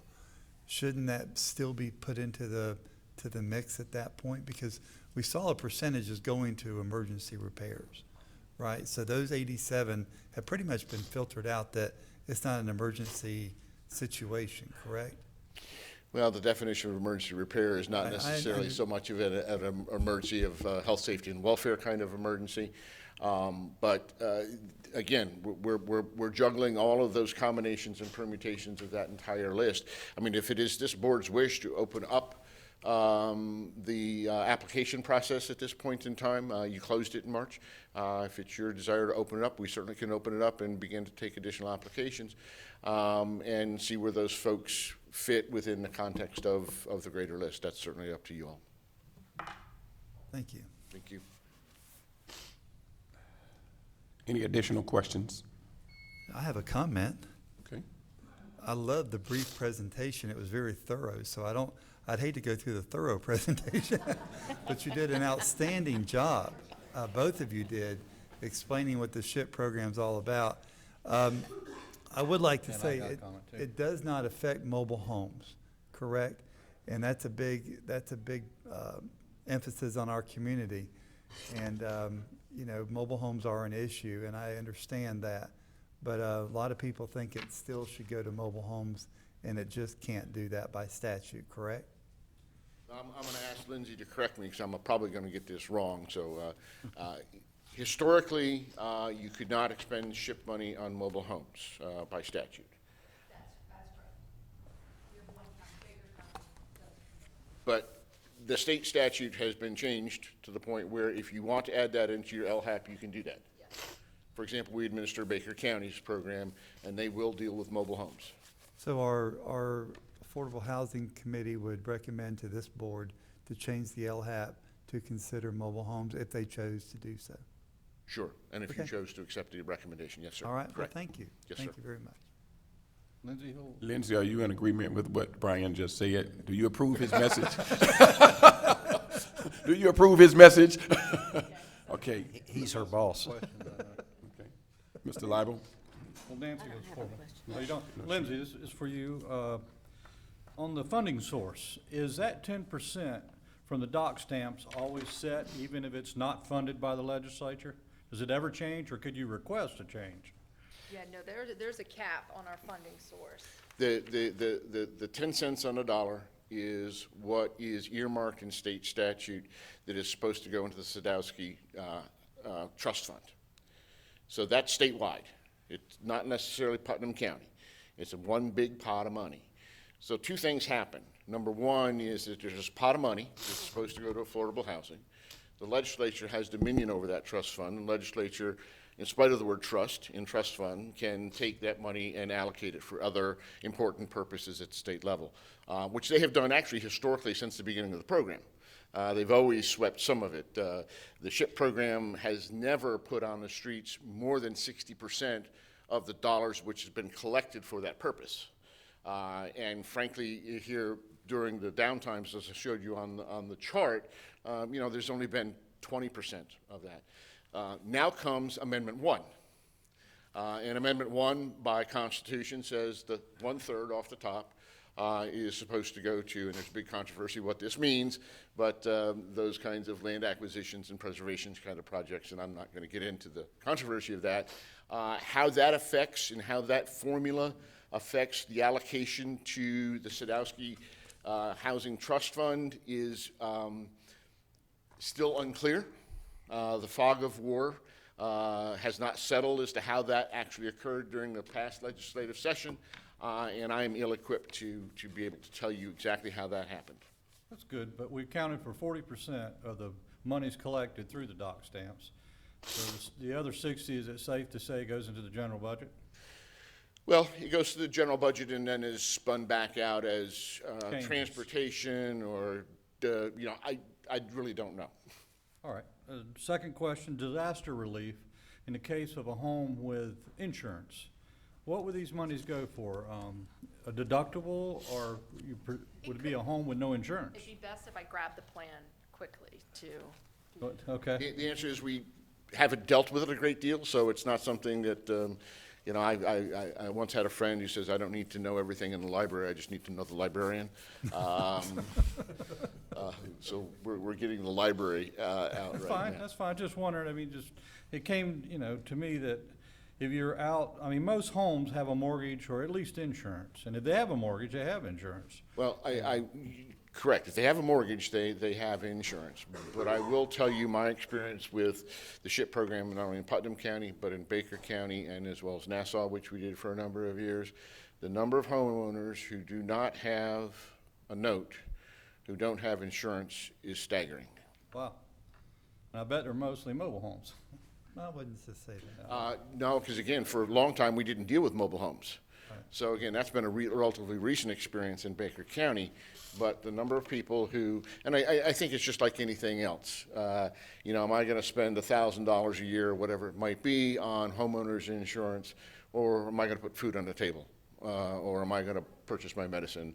And I'll run the risk that my house doesn't burn down or some other catastrophic thing Or it happens. could be force-placed insurance, where it's just a minimal amount of coverage to take care of the bank's obligations, so.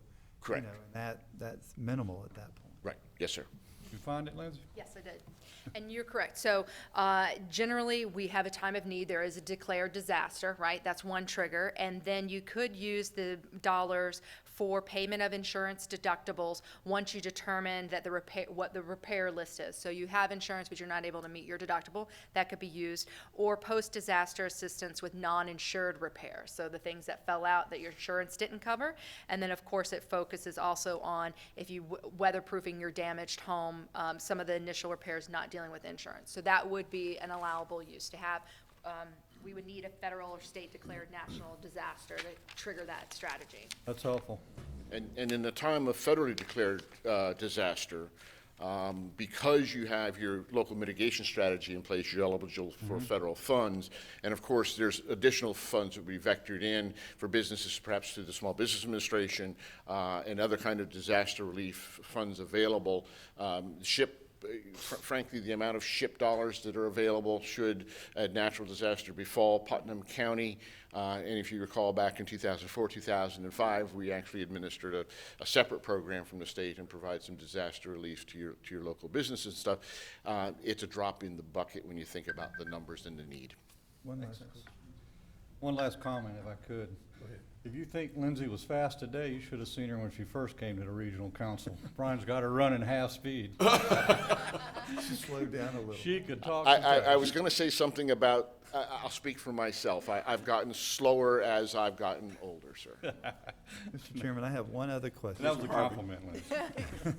Concerning the home purchases and leaving that up to the lenders basically to kind of qualify that, I'm a little concerned with that based on the predatory lending that has taken place in the past.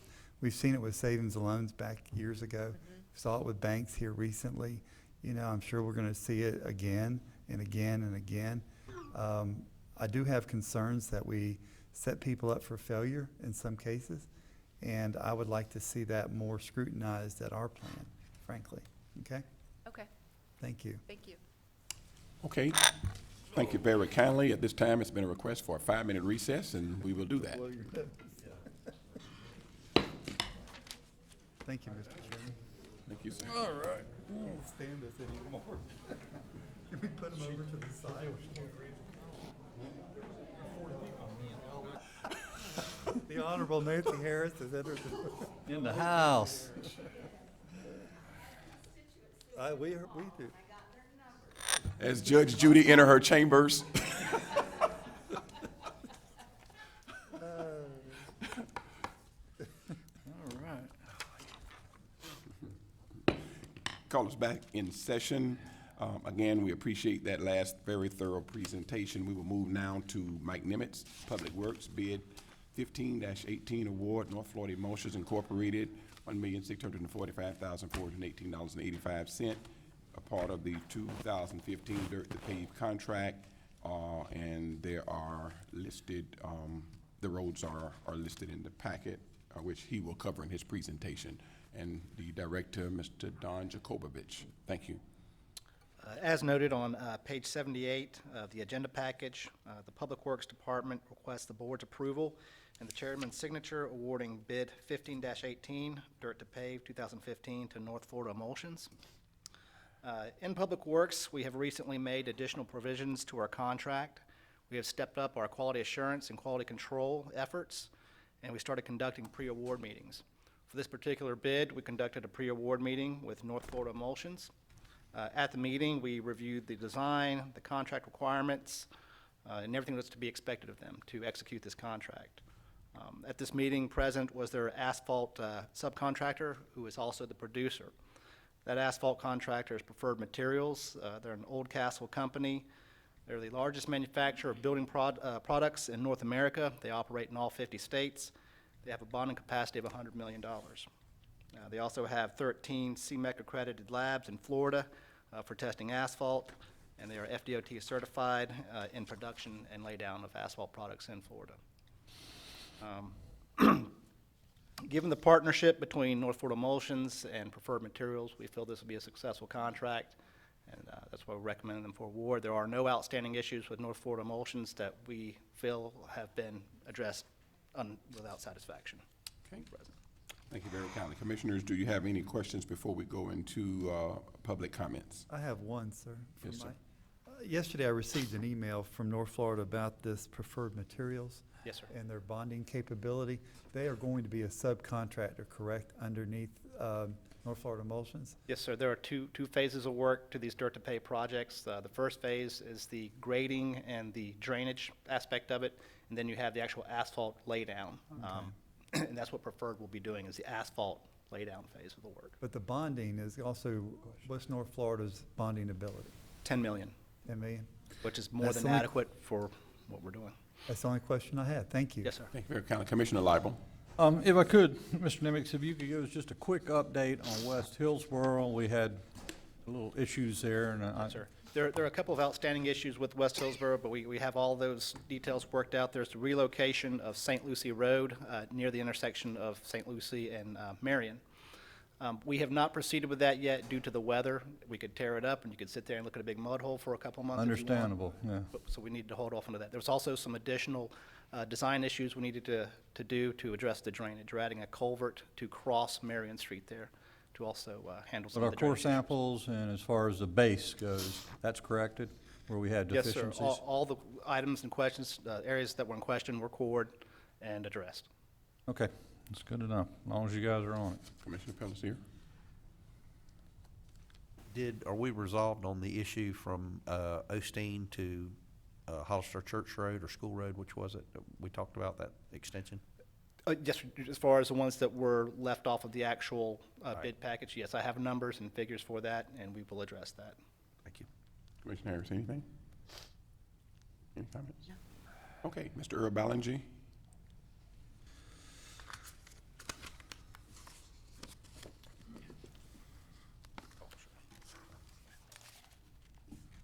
Thank you. I just Good have a couple- afternoon. It's not morning any longer. Oh, it is. Yes, sir. Yes, sir. Just a couple questions here. With these 7 roads that are being paved, we're probably down to what, 795 miles of dirt roads left? What's the total mileage, I can tell you? It's about 800. But anyway, since I've been coming here, every time a road gets paved from dirt to pavement, they say it has to be a connector road. That's not necessarily Well, true. okay. I got my handy little county atlas out and looked, and of these 7 roads, not all of them are connector roads. So there's more criteria that has to be met. And y'all come up with these, you rate these roads during the transportation meeting. I don't have time to attend transportation meeting every time. Is there some way you could put down the criteria that these roads met, that other roads didn't meet? Or, you know, how you rated them the way you did and not other roads? Just a little more education for me and the public.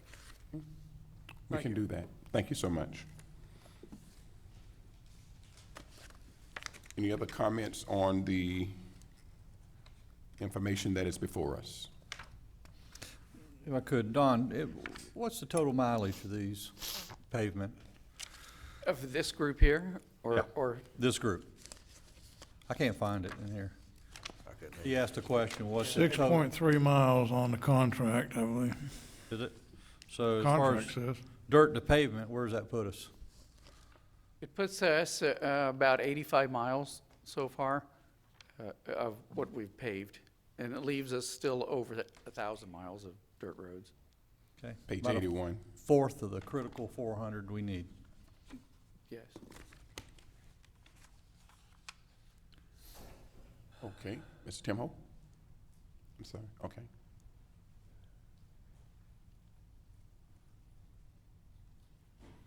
You know, we had an awful lot of problem with the west, what they refer Hillsborough Road project.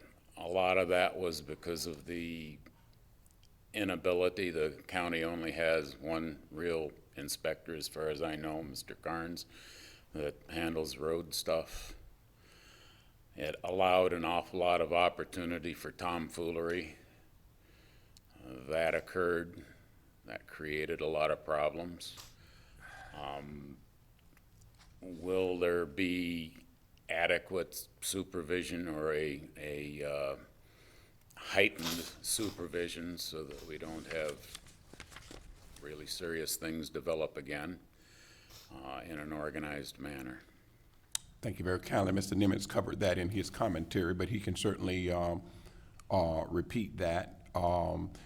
When it was all said and done, the issues concerning the contractor as well as the County Public Works Department, there has been understanding there. There's been extensive discussion with the North Florida Emulsions Company, and each person has taken responsibility for where there have been deficits. Everything that did come up that was either covered, either one, under the performance bond, or number two, under the new check and balances that have been built into our public works.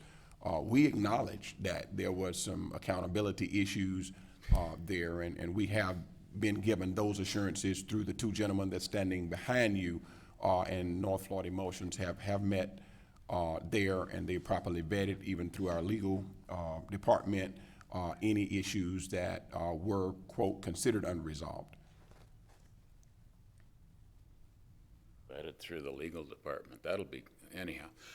You misunderstood me. No, I sir, was I speak- didn't, but you I can was- clarify I was- if you think you need to. I was speaking specifically about the amount of manpower available to oversee the numbers of projects. Asphalt roads regularly require in this case, county person on site at all times. And I was just concerned with staffing availability. Thank you. I understood you the first time, and I will reiterate that the leaders that are standing behind you have evaluated and reviewed, and they do have the staffing set aside for these projects. And Mr. King, who's also here and would like to have some comments, have also ensured and assured us that he's going to personally be there with his designated representatives throughout all of these projects there. So the check and balance and accountability is in place. Mr. Pelletier. Tim, I think what you were in question of, that all roads were going to be under construction at one time, that's not the case. It's one at the time. Completion of one and then move to the next. So you won't have 7 jobs going and 7 inspectors. Thank you very kindly. Mr. King, thank you for being here. Good afternoon. Good afternoon. Good afternoon, Commissioners. Jeffrey King, 701 North Moody Road, Palaca, Florida. I am actually, just to correct you a tiny bit, like 2 roads that connect to each other, both of those will get done at the same time. So, I mean, but we're gonna go from section to section to Correct. section. That's what he means. But I am the owner, president, and superintendent of North Florida Emulsions.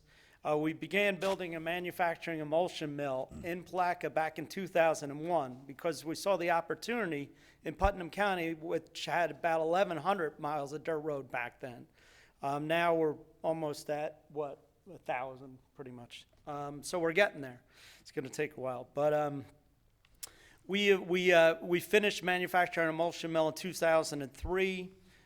We've been paying property taxes and tangible taxes to the county since 2001 to approximately $144,000. Of that, back in 2008, we started working with the county. We've completed over $4.8 million worth of work for the county since 2008. Some of that has been chip seal, double chip seal, triple chip seal, cold mix paving, dirt to pave work. But we have saved the county based on bids and based on awards. To me, being a personal contractor, $700,000 we've saved the county as far as savings against other contractors. So it's a substantial amount of money that the county is saving by using a local vendor. Obviously, it's cheaper for me to do the work because I'm here. But Putnam County work does account for more than 50% of my business. It is vital to my business. I have 6 employees that are Putnam County residents. 4 of them either pay property taxes or their families pay property taxes. Out of those 6 employees, it accounts for 22 family members, not counting me and my wife and 2 kids. So your business obviously is very vital to my business. So I am involved in the community. I have a vested interest in Putnam County. I'm in Putnam County Rotary. I'm in the Chamber of Commerce. I am committed to doing the road work in the right way for the county. As you know, Preferred Materials has been around forever. We don't have to go through that. I do have my GC license in the state of Florida. I have 23 years of experience building roads, building retirement communities, pretty much from Rhode Island all the way down to Florida. So I just wanted to say I appreciate the opportunity. I know the job you guys have up here is pretty hard. So that's all I wanted to say. Any questions? No questions from me. Good. Any other public comments related to this project, sir? Please come forward.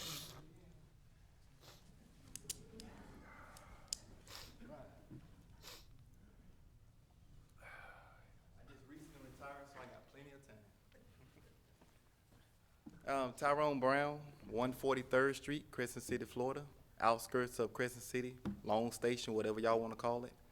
In reference to all these roads and different things, but the question I have for the commissioners, how long does it take to propose and to actually get a road built? Mr. Brown, that would be a question that you can talk with Public Works about. They will meet with you and discuss that. Under public comments, you could have raised that issue. Right now, we're dealing with this particular contract, so we're going to keep our discussion on this contract. Okay, so when are you all coming to Long Station? Okay. The outskirts of Crescent City? The staff will meet with you, Okay. and there has been an area supervisor who has been sent down. I don't know how they missed you or you missed them, but they have been in the area. I talked with the director yesterday about Long Station as well, and they're willing to listen to your commentary and figure out exactly how it fits into the scheme. Our District 1 Commissioner, Commissioner Harris, likewise is very familiar with the area, and all of us have been involved at one point or another. We are elected countywide, we serve countywide, we have to live in a district, and so we don't want anybody to think that we're not as concerned about every component of this county, but thank you so much. Yeah, I've lived in Putnam County since 1977. I was actually born in this county. Yes, sir. Yes, sir. And it seems mind-blowing to me till you all can spend all of this money to build areas that don't need building, but you're neglecting the areas that need the building. Mr. Brown, thank you for your opinion. We're not neglecting. We just, again, have more issues than we have money to deal with those issues. And I think if you will just stay tuned to the station and look at the things that have been done, you will have a greater appreciation for how much progress we've made. We do encounter citizens who, quote, have been patient with us and waiting for their particular area to get upgrades, and we are concerned, but it takes time and dollars. So thank you for your comment, sir. Okay, if it takes 38 years to get a road built. Okay, I'm not going to debate you, Mr. Brown, about Long Station. I told you that the engineers and our directors will meet with you, and we as commissioners will also. I was in Long Station last week riding with some other citizens. We went down 3rd your street and a few others, so we do share in your concerns. We cannot roll back the hands of time and fix anything that was broken Oh, yesterday. don't worry. Okay. Election season is coming up. Very good, and we look forward to that season, sir. Thank you for your comments. Any further public comments?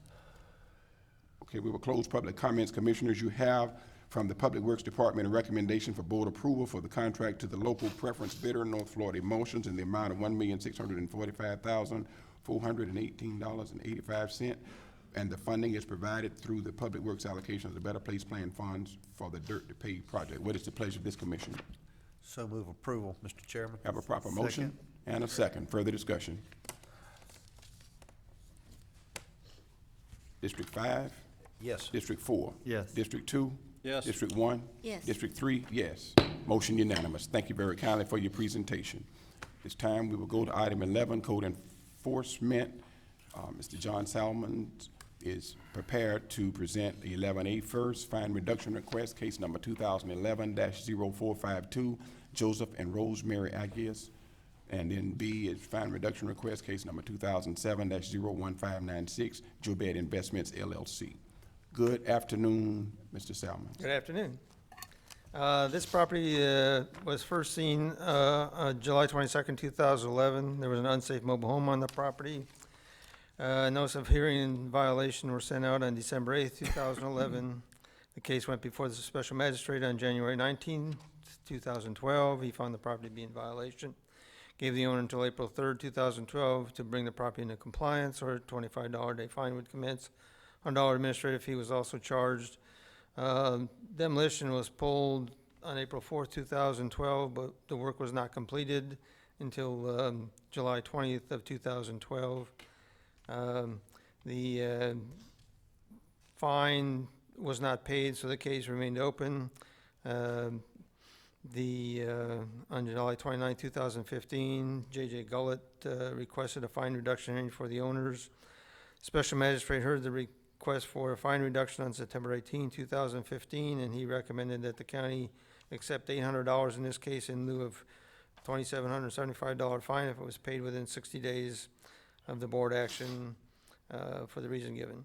Any questions by the Thank you board? very kindly. Are there any representatives on this case, number 2011-0452, that? I believe they were here earlier. They Okay. were sitting next to me, but they, I guess they got I can understand that. left. I can certainly understand that. tired. Any other citizens, neighbors, or affected parties that's here to discuss any concerns related to this fine reduction request? Commissioners, we do have a recommendation to concur with the special magistrate and accept $800 in this case if it's paid within 60 days. 60 days of the board action, which would be January 11, 2016. What is the pleasure of the commission? Move approval, Mr. Chair. Proper Second. motion and a second. Further discussion. All in favor signify by saying aye. Aye. Any opposed, like sign. Hearing none, motion carries. Next case. Next case, 2014 Wallace, Jobed Investments. This property was first seen on December 14th, 2007. There was a lot of trash and debris on the property, and the mobile home had some issues with its skirting. Notice of violation was sent out on December 19, 2007. Case went before the special magistrate on May 15th, 2008. He found the property to be in violation and gave the owners until June 16, 2008 to bring the property into compliance, or $25 a day fine would commence. He also assessed $100 administrative fee. The property remained in non-compliance. On January 2nd, 2009, an inspection showed that the mobile home was about to be moved from the property. A stop work order was issued for lack of permit to do that. The owner was told to come in and obtain the permit. On July 12th, 2009, the mobile home had been removed. The property went to tax deed sale on July 15, 2010. There were some ownership issues. At that time, I think the person that did the tax deed sale started to sell it to somebody else. New owner emerged on May 28, 2015. Immediately started to bring the property into compliance, and he's requested, and it is in compliance now. He's requested that the special magistrate hear his fine reduction request. Special magistrate heard it and recommended that the $6,125 fine be reduced to the $1,750 if it's paid within 90 days of Board of County Commissioners action. Are there any representatives of the property owner or any adjacent or affected, impacted neighbors? The owner's in Virginia now. He sends his apology that he couldn't be here, but he had a thing that he had to be at up there. He had been down here. No apology is required. Recommended action is to concur with the special magistrate's recommendation and accept the $1,750 if paid within the 90 days of Board of County Commissioners action, which is January 11, 2016. Move approval, Mr. Chair. Proper motion. Second. Second. Discussion. All in favor signify by saying aye. Aye. Any opposed? Hearing none. Motion carries. Thank you very kindly. The next item on the agenda, which is time certain at 10 o'clock, we're about 2 hours and 21 minutes past that. Planning and Development Services, Mike Brown, Planning Manager, case number R-15-010, zoning map amendment from C1 and Ag to C3, DiMaggio family. I'll do this as quickly as possible, Mr. Chairman. Mike Brown, Putnam County Planning and Development Services. This is a request for rezoning of two parcels, C1 and Ag to C3. The applicant is Anthony and Virginia DiMaggio. The parcels are located in the Bostwick area of Putnam County with direct access to US 17. The east side of the parcels are fronted by the CSX rail line. There's a quick aerial view. Future land use for both parcels are commercial. The existing zoning, as I indicated, are C3, or C1 and Ag. There is an old platted roadway that bisects the parcels. The applicant has requested to abandon, has submitted an application to the Public Works to abandon that roadway. Again, there's no crossing of the rail there. It's an old platted road, and so I just wanted to make you aware of that hopefully the goal is to combine those two parcels into one at some point in the future. Mr. Chair. Mr. Brown, do we need to wait then until that's done? No, because we can rezone. Go ahead. Those parcels, and, well, assuming that the board approves the rezoning, you will have the same rezoning on both parcels, and when they obtain that, if they should obtain that vacated road right away, it would become the same zoning as those parcels. All right, thank you. Quickly, the request for C3 is consistent with the comprehensive plan from a land use designation as commercial. According to the Land Development Code, C3 is a zoning district that provides general commercial zoning district for commercial uses that require immediate access to major and minor arterial roadways in rural center, urban reserve, urban service, and commercial future land use. US 17 is classified as principal arterial.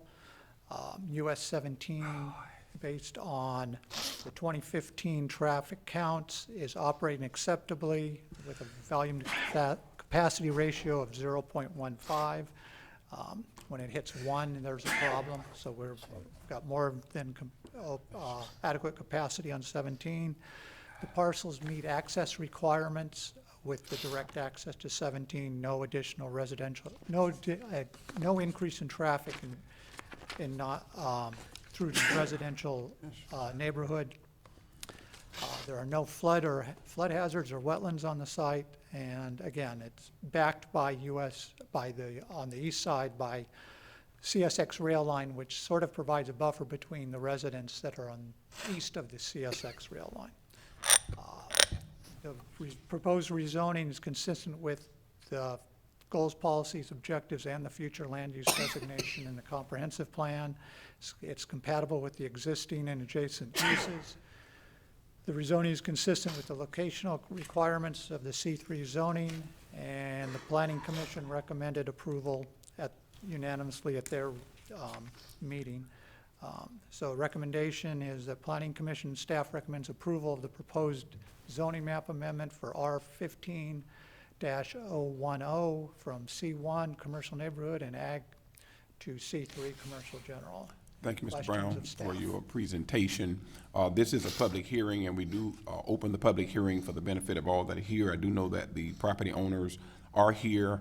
Do you agree that everything that has been stated by our planning directors is accurate and true, and are you in agreement with what is being proposed?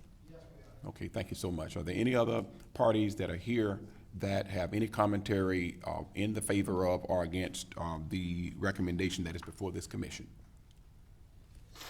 Public hearing is hereby closed. Commissioners, there is a need for disclosure because of this being a rezoning case as it relates to ex parte communication. And I'd like to start with District 4. Any ex parte communication? I've had none, sir. District 5? I've had none. District 2? I have had some. District 1? No, I have not. District 3? None. Is there anything that need to be disclosed, sir? No, they just needed guidance on how best to manage this property to clean up the zoning, and I referred them to Mr. Brown and Planning and Development. Good deal. Excellent. Sounds like a great commissioner here. Okay, commissioners, are there any questions for the directors? I have none, Mr. Chair, but I would like to recommend the motion for approval. All right, we have a proper motion to Second. recommend, Second. to accept and approve the action of the staff and the planning commission in reference to the rezoning. And you have a second. Have a proper second, 2 times. Any further discussion? District 2? Yes. District 1? Yes. District 4? Yes. District 5? Yes. District 3? Yes. Unanimous. Thank you again, and thank you all so much for your patience with us today. Anything else, Mr. Brown? Okay. Mr. Hammonds, you had something to share?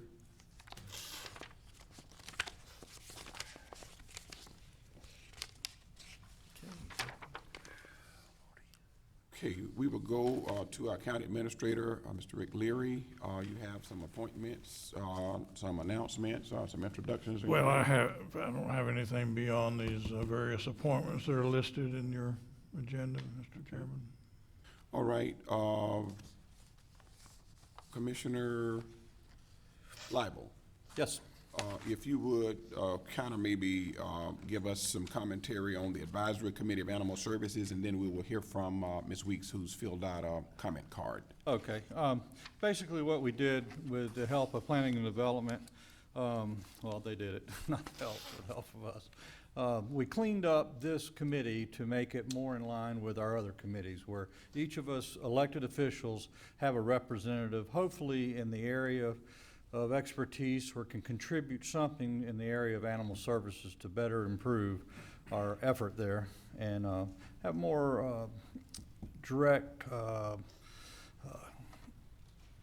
I guess, control over what goes on with the accountability and transparency. You know, it's pretty much was at the root of why we did this. And anyhow, I think Planning and Development, they did a great job. John Salmons and Brian Hammonds both. It's very comprehensive and a job well done. Thank you. Okay. Ms. Weeks.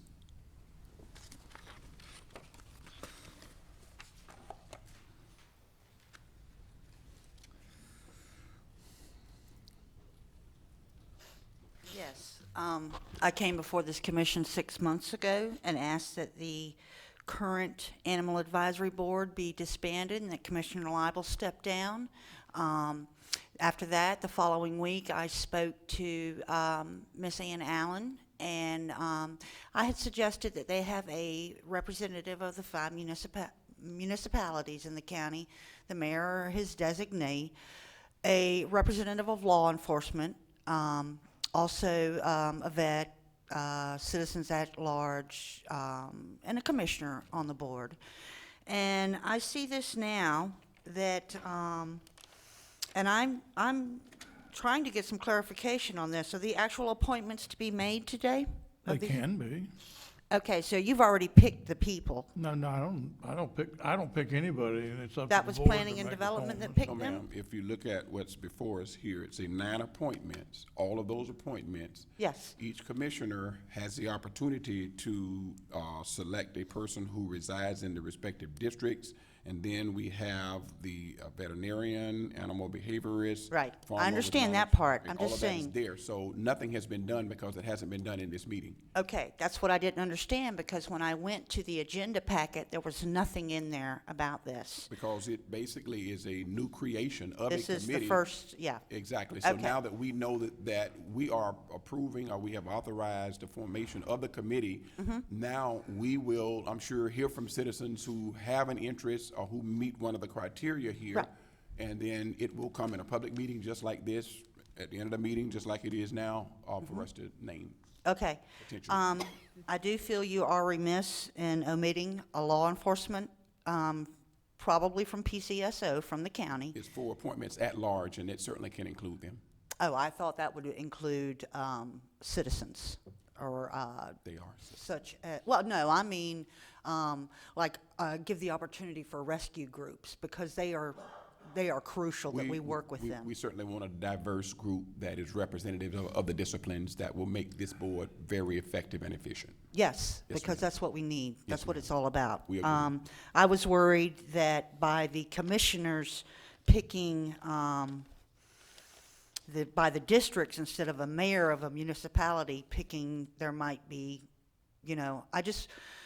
the board that we have now is not official, of course, and it's been in place for years, and they have been present throughout all the egregious and unlawful actions that have occurred. And those people, as far as I'm concerned, should be totally excluded. I've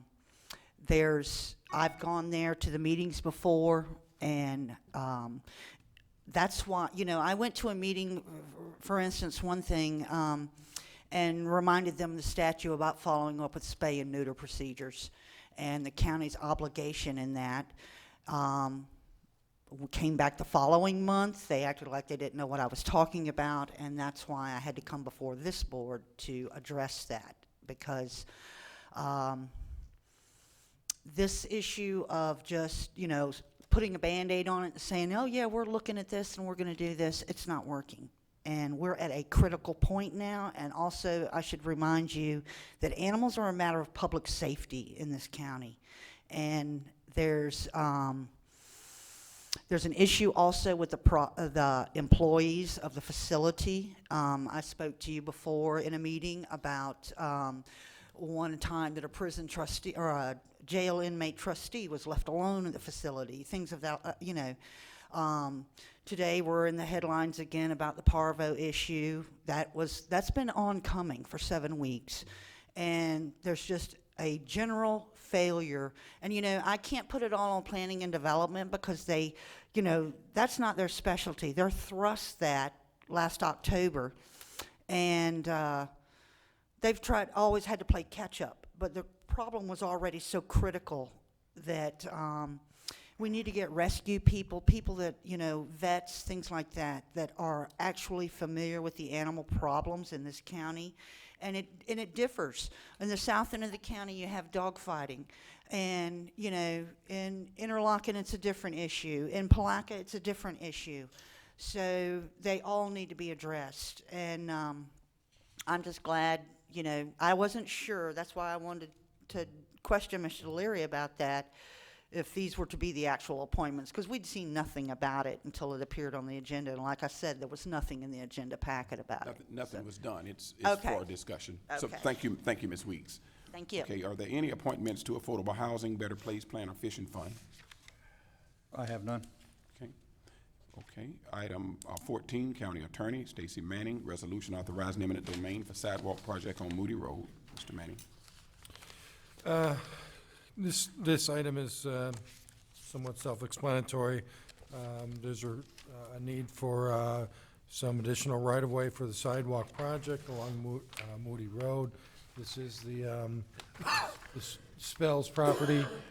Mr. Spells had commented on earlier, and it's for that portion of the property that is needed for the sidewalk.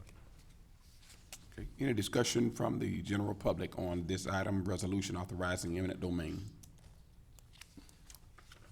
Commissioners, you have a proposed resolution before you authorizing the acquisition by eminent domain of the real property described herein, establishing the use for which said property is to be acquired and that the property is necessary for such use, providing an adequate description of the property sought to be taken, providing the nature of the estate or interest in said property which the Board of County Commissioners intend to acquire, authorizing legal action in condemnation, authorizing taking of possession and title in advance of final judgment, and providing an effective date. Yes, sir, Mr. Bly.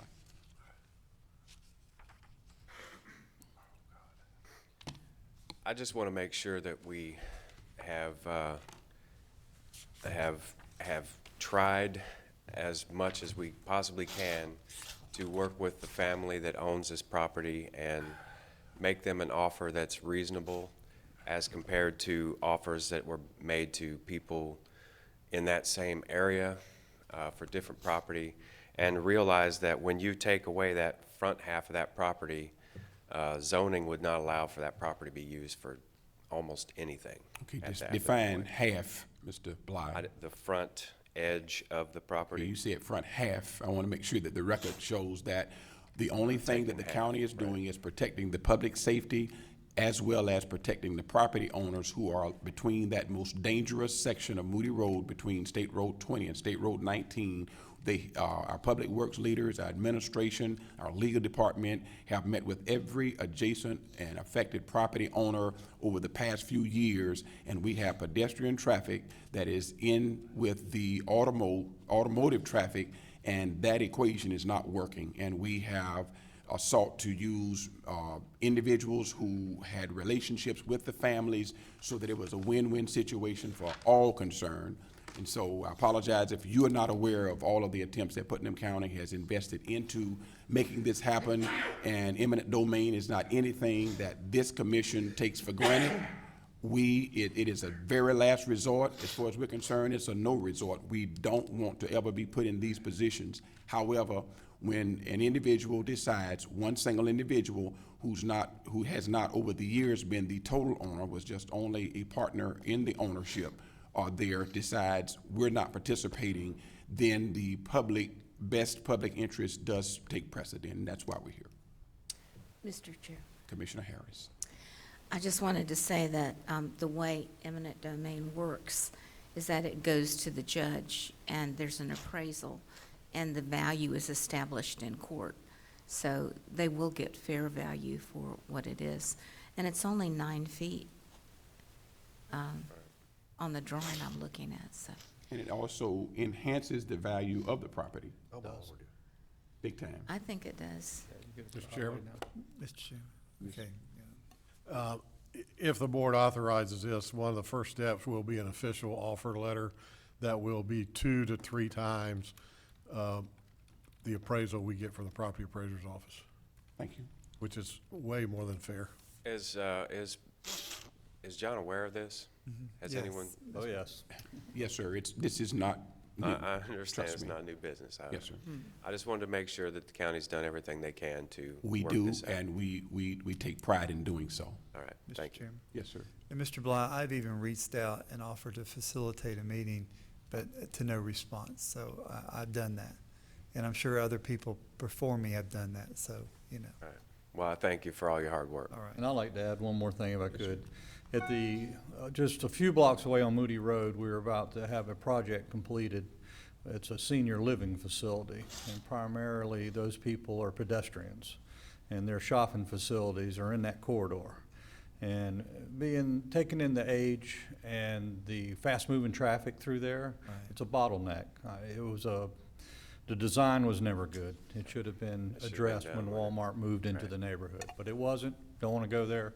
But this really enhances safety for those folks and the whole neighborhood in general. There's a lot of folks that walk along that road, and it has to have a sidewalk. We have been slow dragging for quite a long time. Yep. The party is over.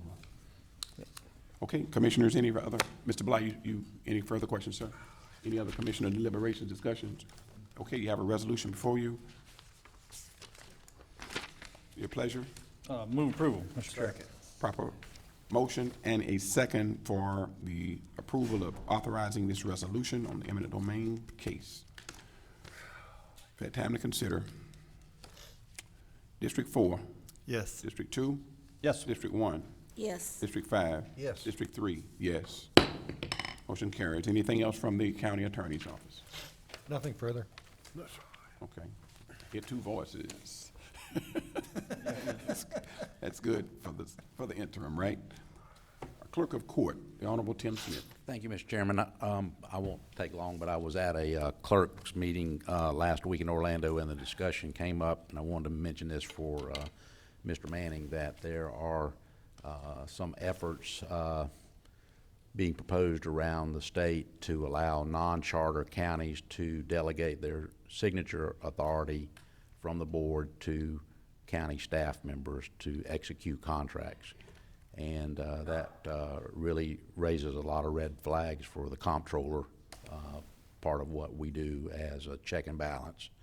And we would suggest that any opportunities that you have to offer input into dialogue through your association of counties against this, we think that's bad policy to allow that to happen. And so I just wanted to mention that. Okay. Thank you very kindly, and thank you for what you do in your office and competent staff. All right, Commissioner Harvey. I have nothing, sir. Commissioner Harris. Nothing. Commissioner Pelletier. First, get some decongestant. Second, I will be at QI Roberts helping them with a fundraiser Friday, cooking ribs. I think they still have some available, so if anybody is interested. Saturday morning, I'll be cooking ribs and chickens for the Seminole Electric Charity Bike Ride. And Saturday evening, I will be steaming oysters for the Chamber of Commerce fundraiser event. So cooking, and more cooking. All right, sounds like fun. we got the right man. Can do it. Might need some backup there unless you, It's all rookie stuff. okay, sounds like a plan. Commissioner Lytle. Yes, I'll remind everybody that it is Biketoberfest. Keep an extra eye out for motorcycles in the area. And Saturday night is the Take It or Leave It annual fundraising Mr. Pelletier just talked about. If you haven't got a ticket, it's a great opportunity to mingle with your business leaders and political leaders and people of all walks of life. Will be there Saturday night at Putnam County Shrine Club. Thank you, sir. Okay, we have some pink wearers in the room today. We want to be mindful of breast cancer awareness during this month, and we pray for families that have gone through and dealt with loved ones who transition, and we also honor the survivors there. We certainly appreciate them and their testimony. We also recognize domestic violence awareness. There were ceremonies on the riverfront and various ceremonies throughout that's happening throughout the county to raise our awareness of how devastating to communities and families domestic violence is. And the Conley House and their staff, they do such a remarkable job, their directors, in making sure that there is an awareness, information, and also telling those individuals who are not only victims but potential victims how to deal with getting out of relationships that are not working there, and just informing and dealing with the wholeness of the family. So we commend them this month as well for all of their efforts. And if you'll pass that on, do not forget to remember the legislative delegation. That is not a county commission meeting. That is a legislative delegation with our legislators that are here. We will just make them welcome and at home, and the community certainly has an opportunity to represent. Entertain a motion to adjourn. So moved. All right. Have a blessed day.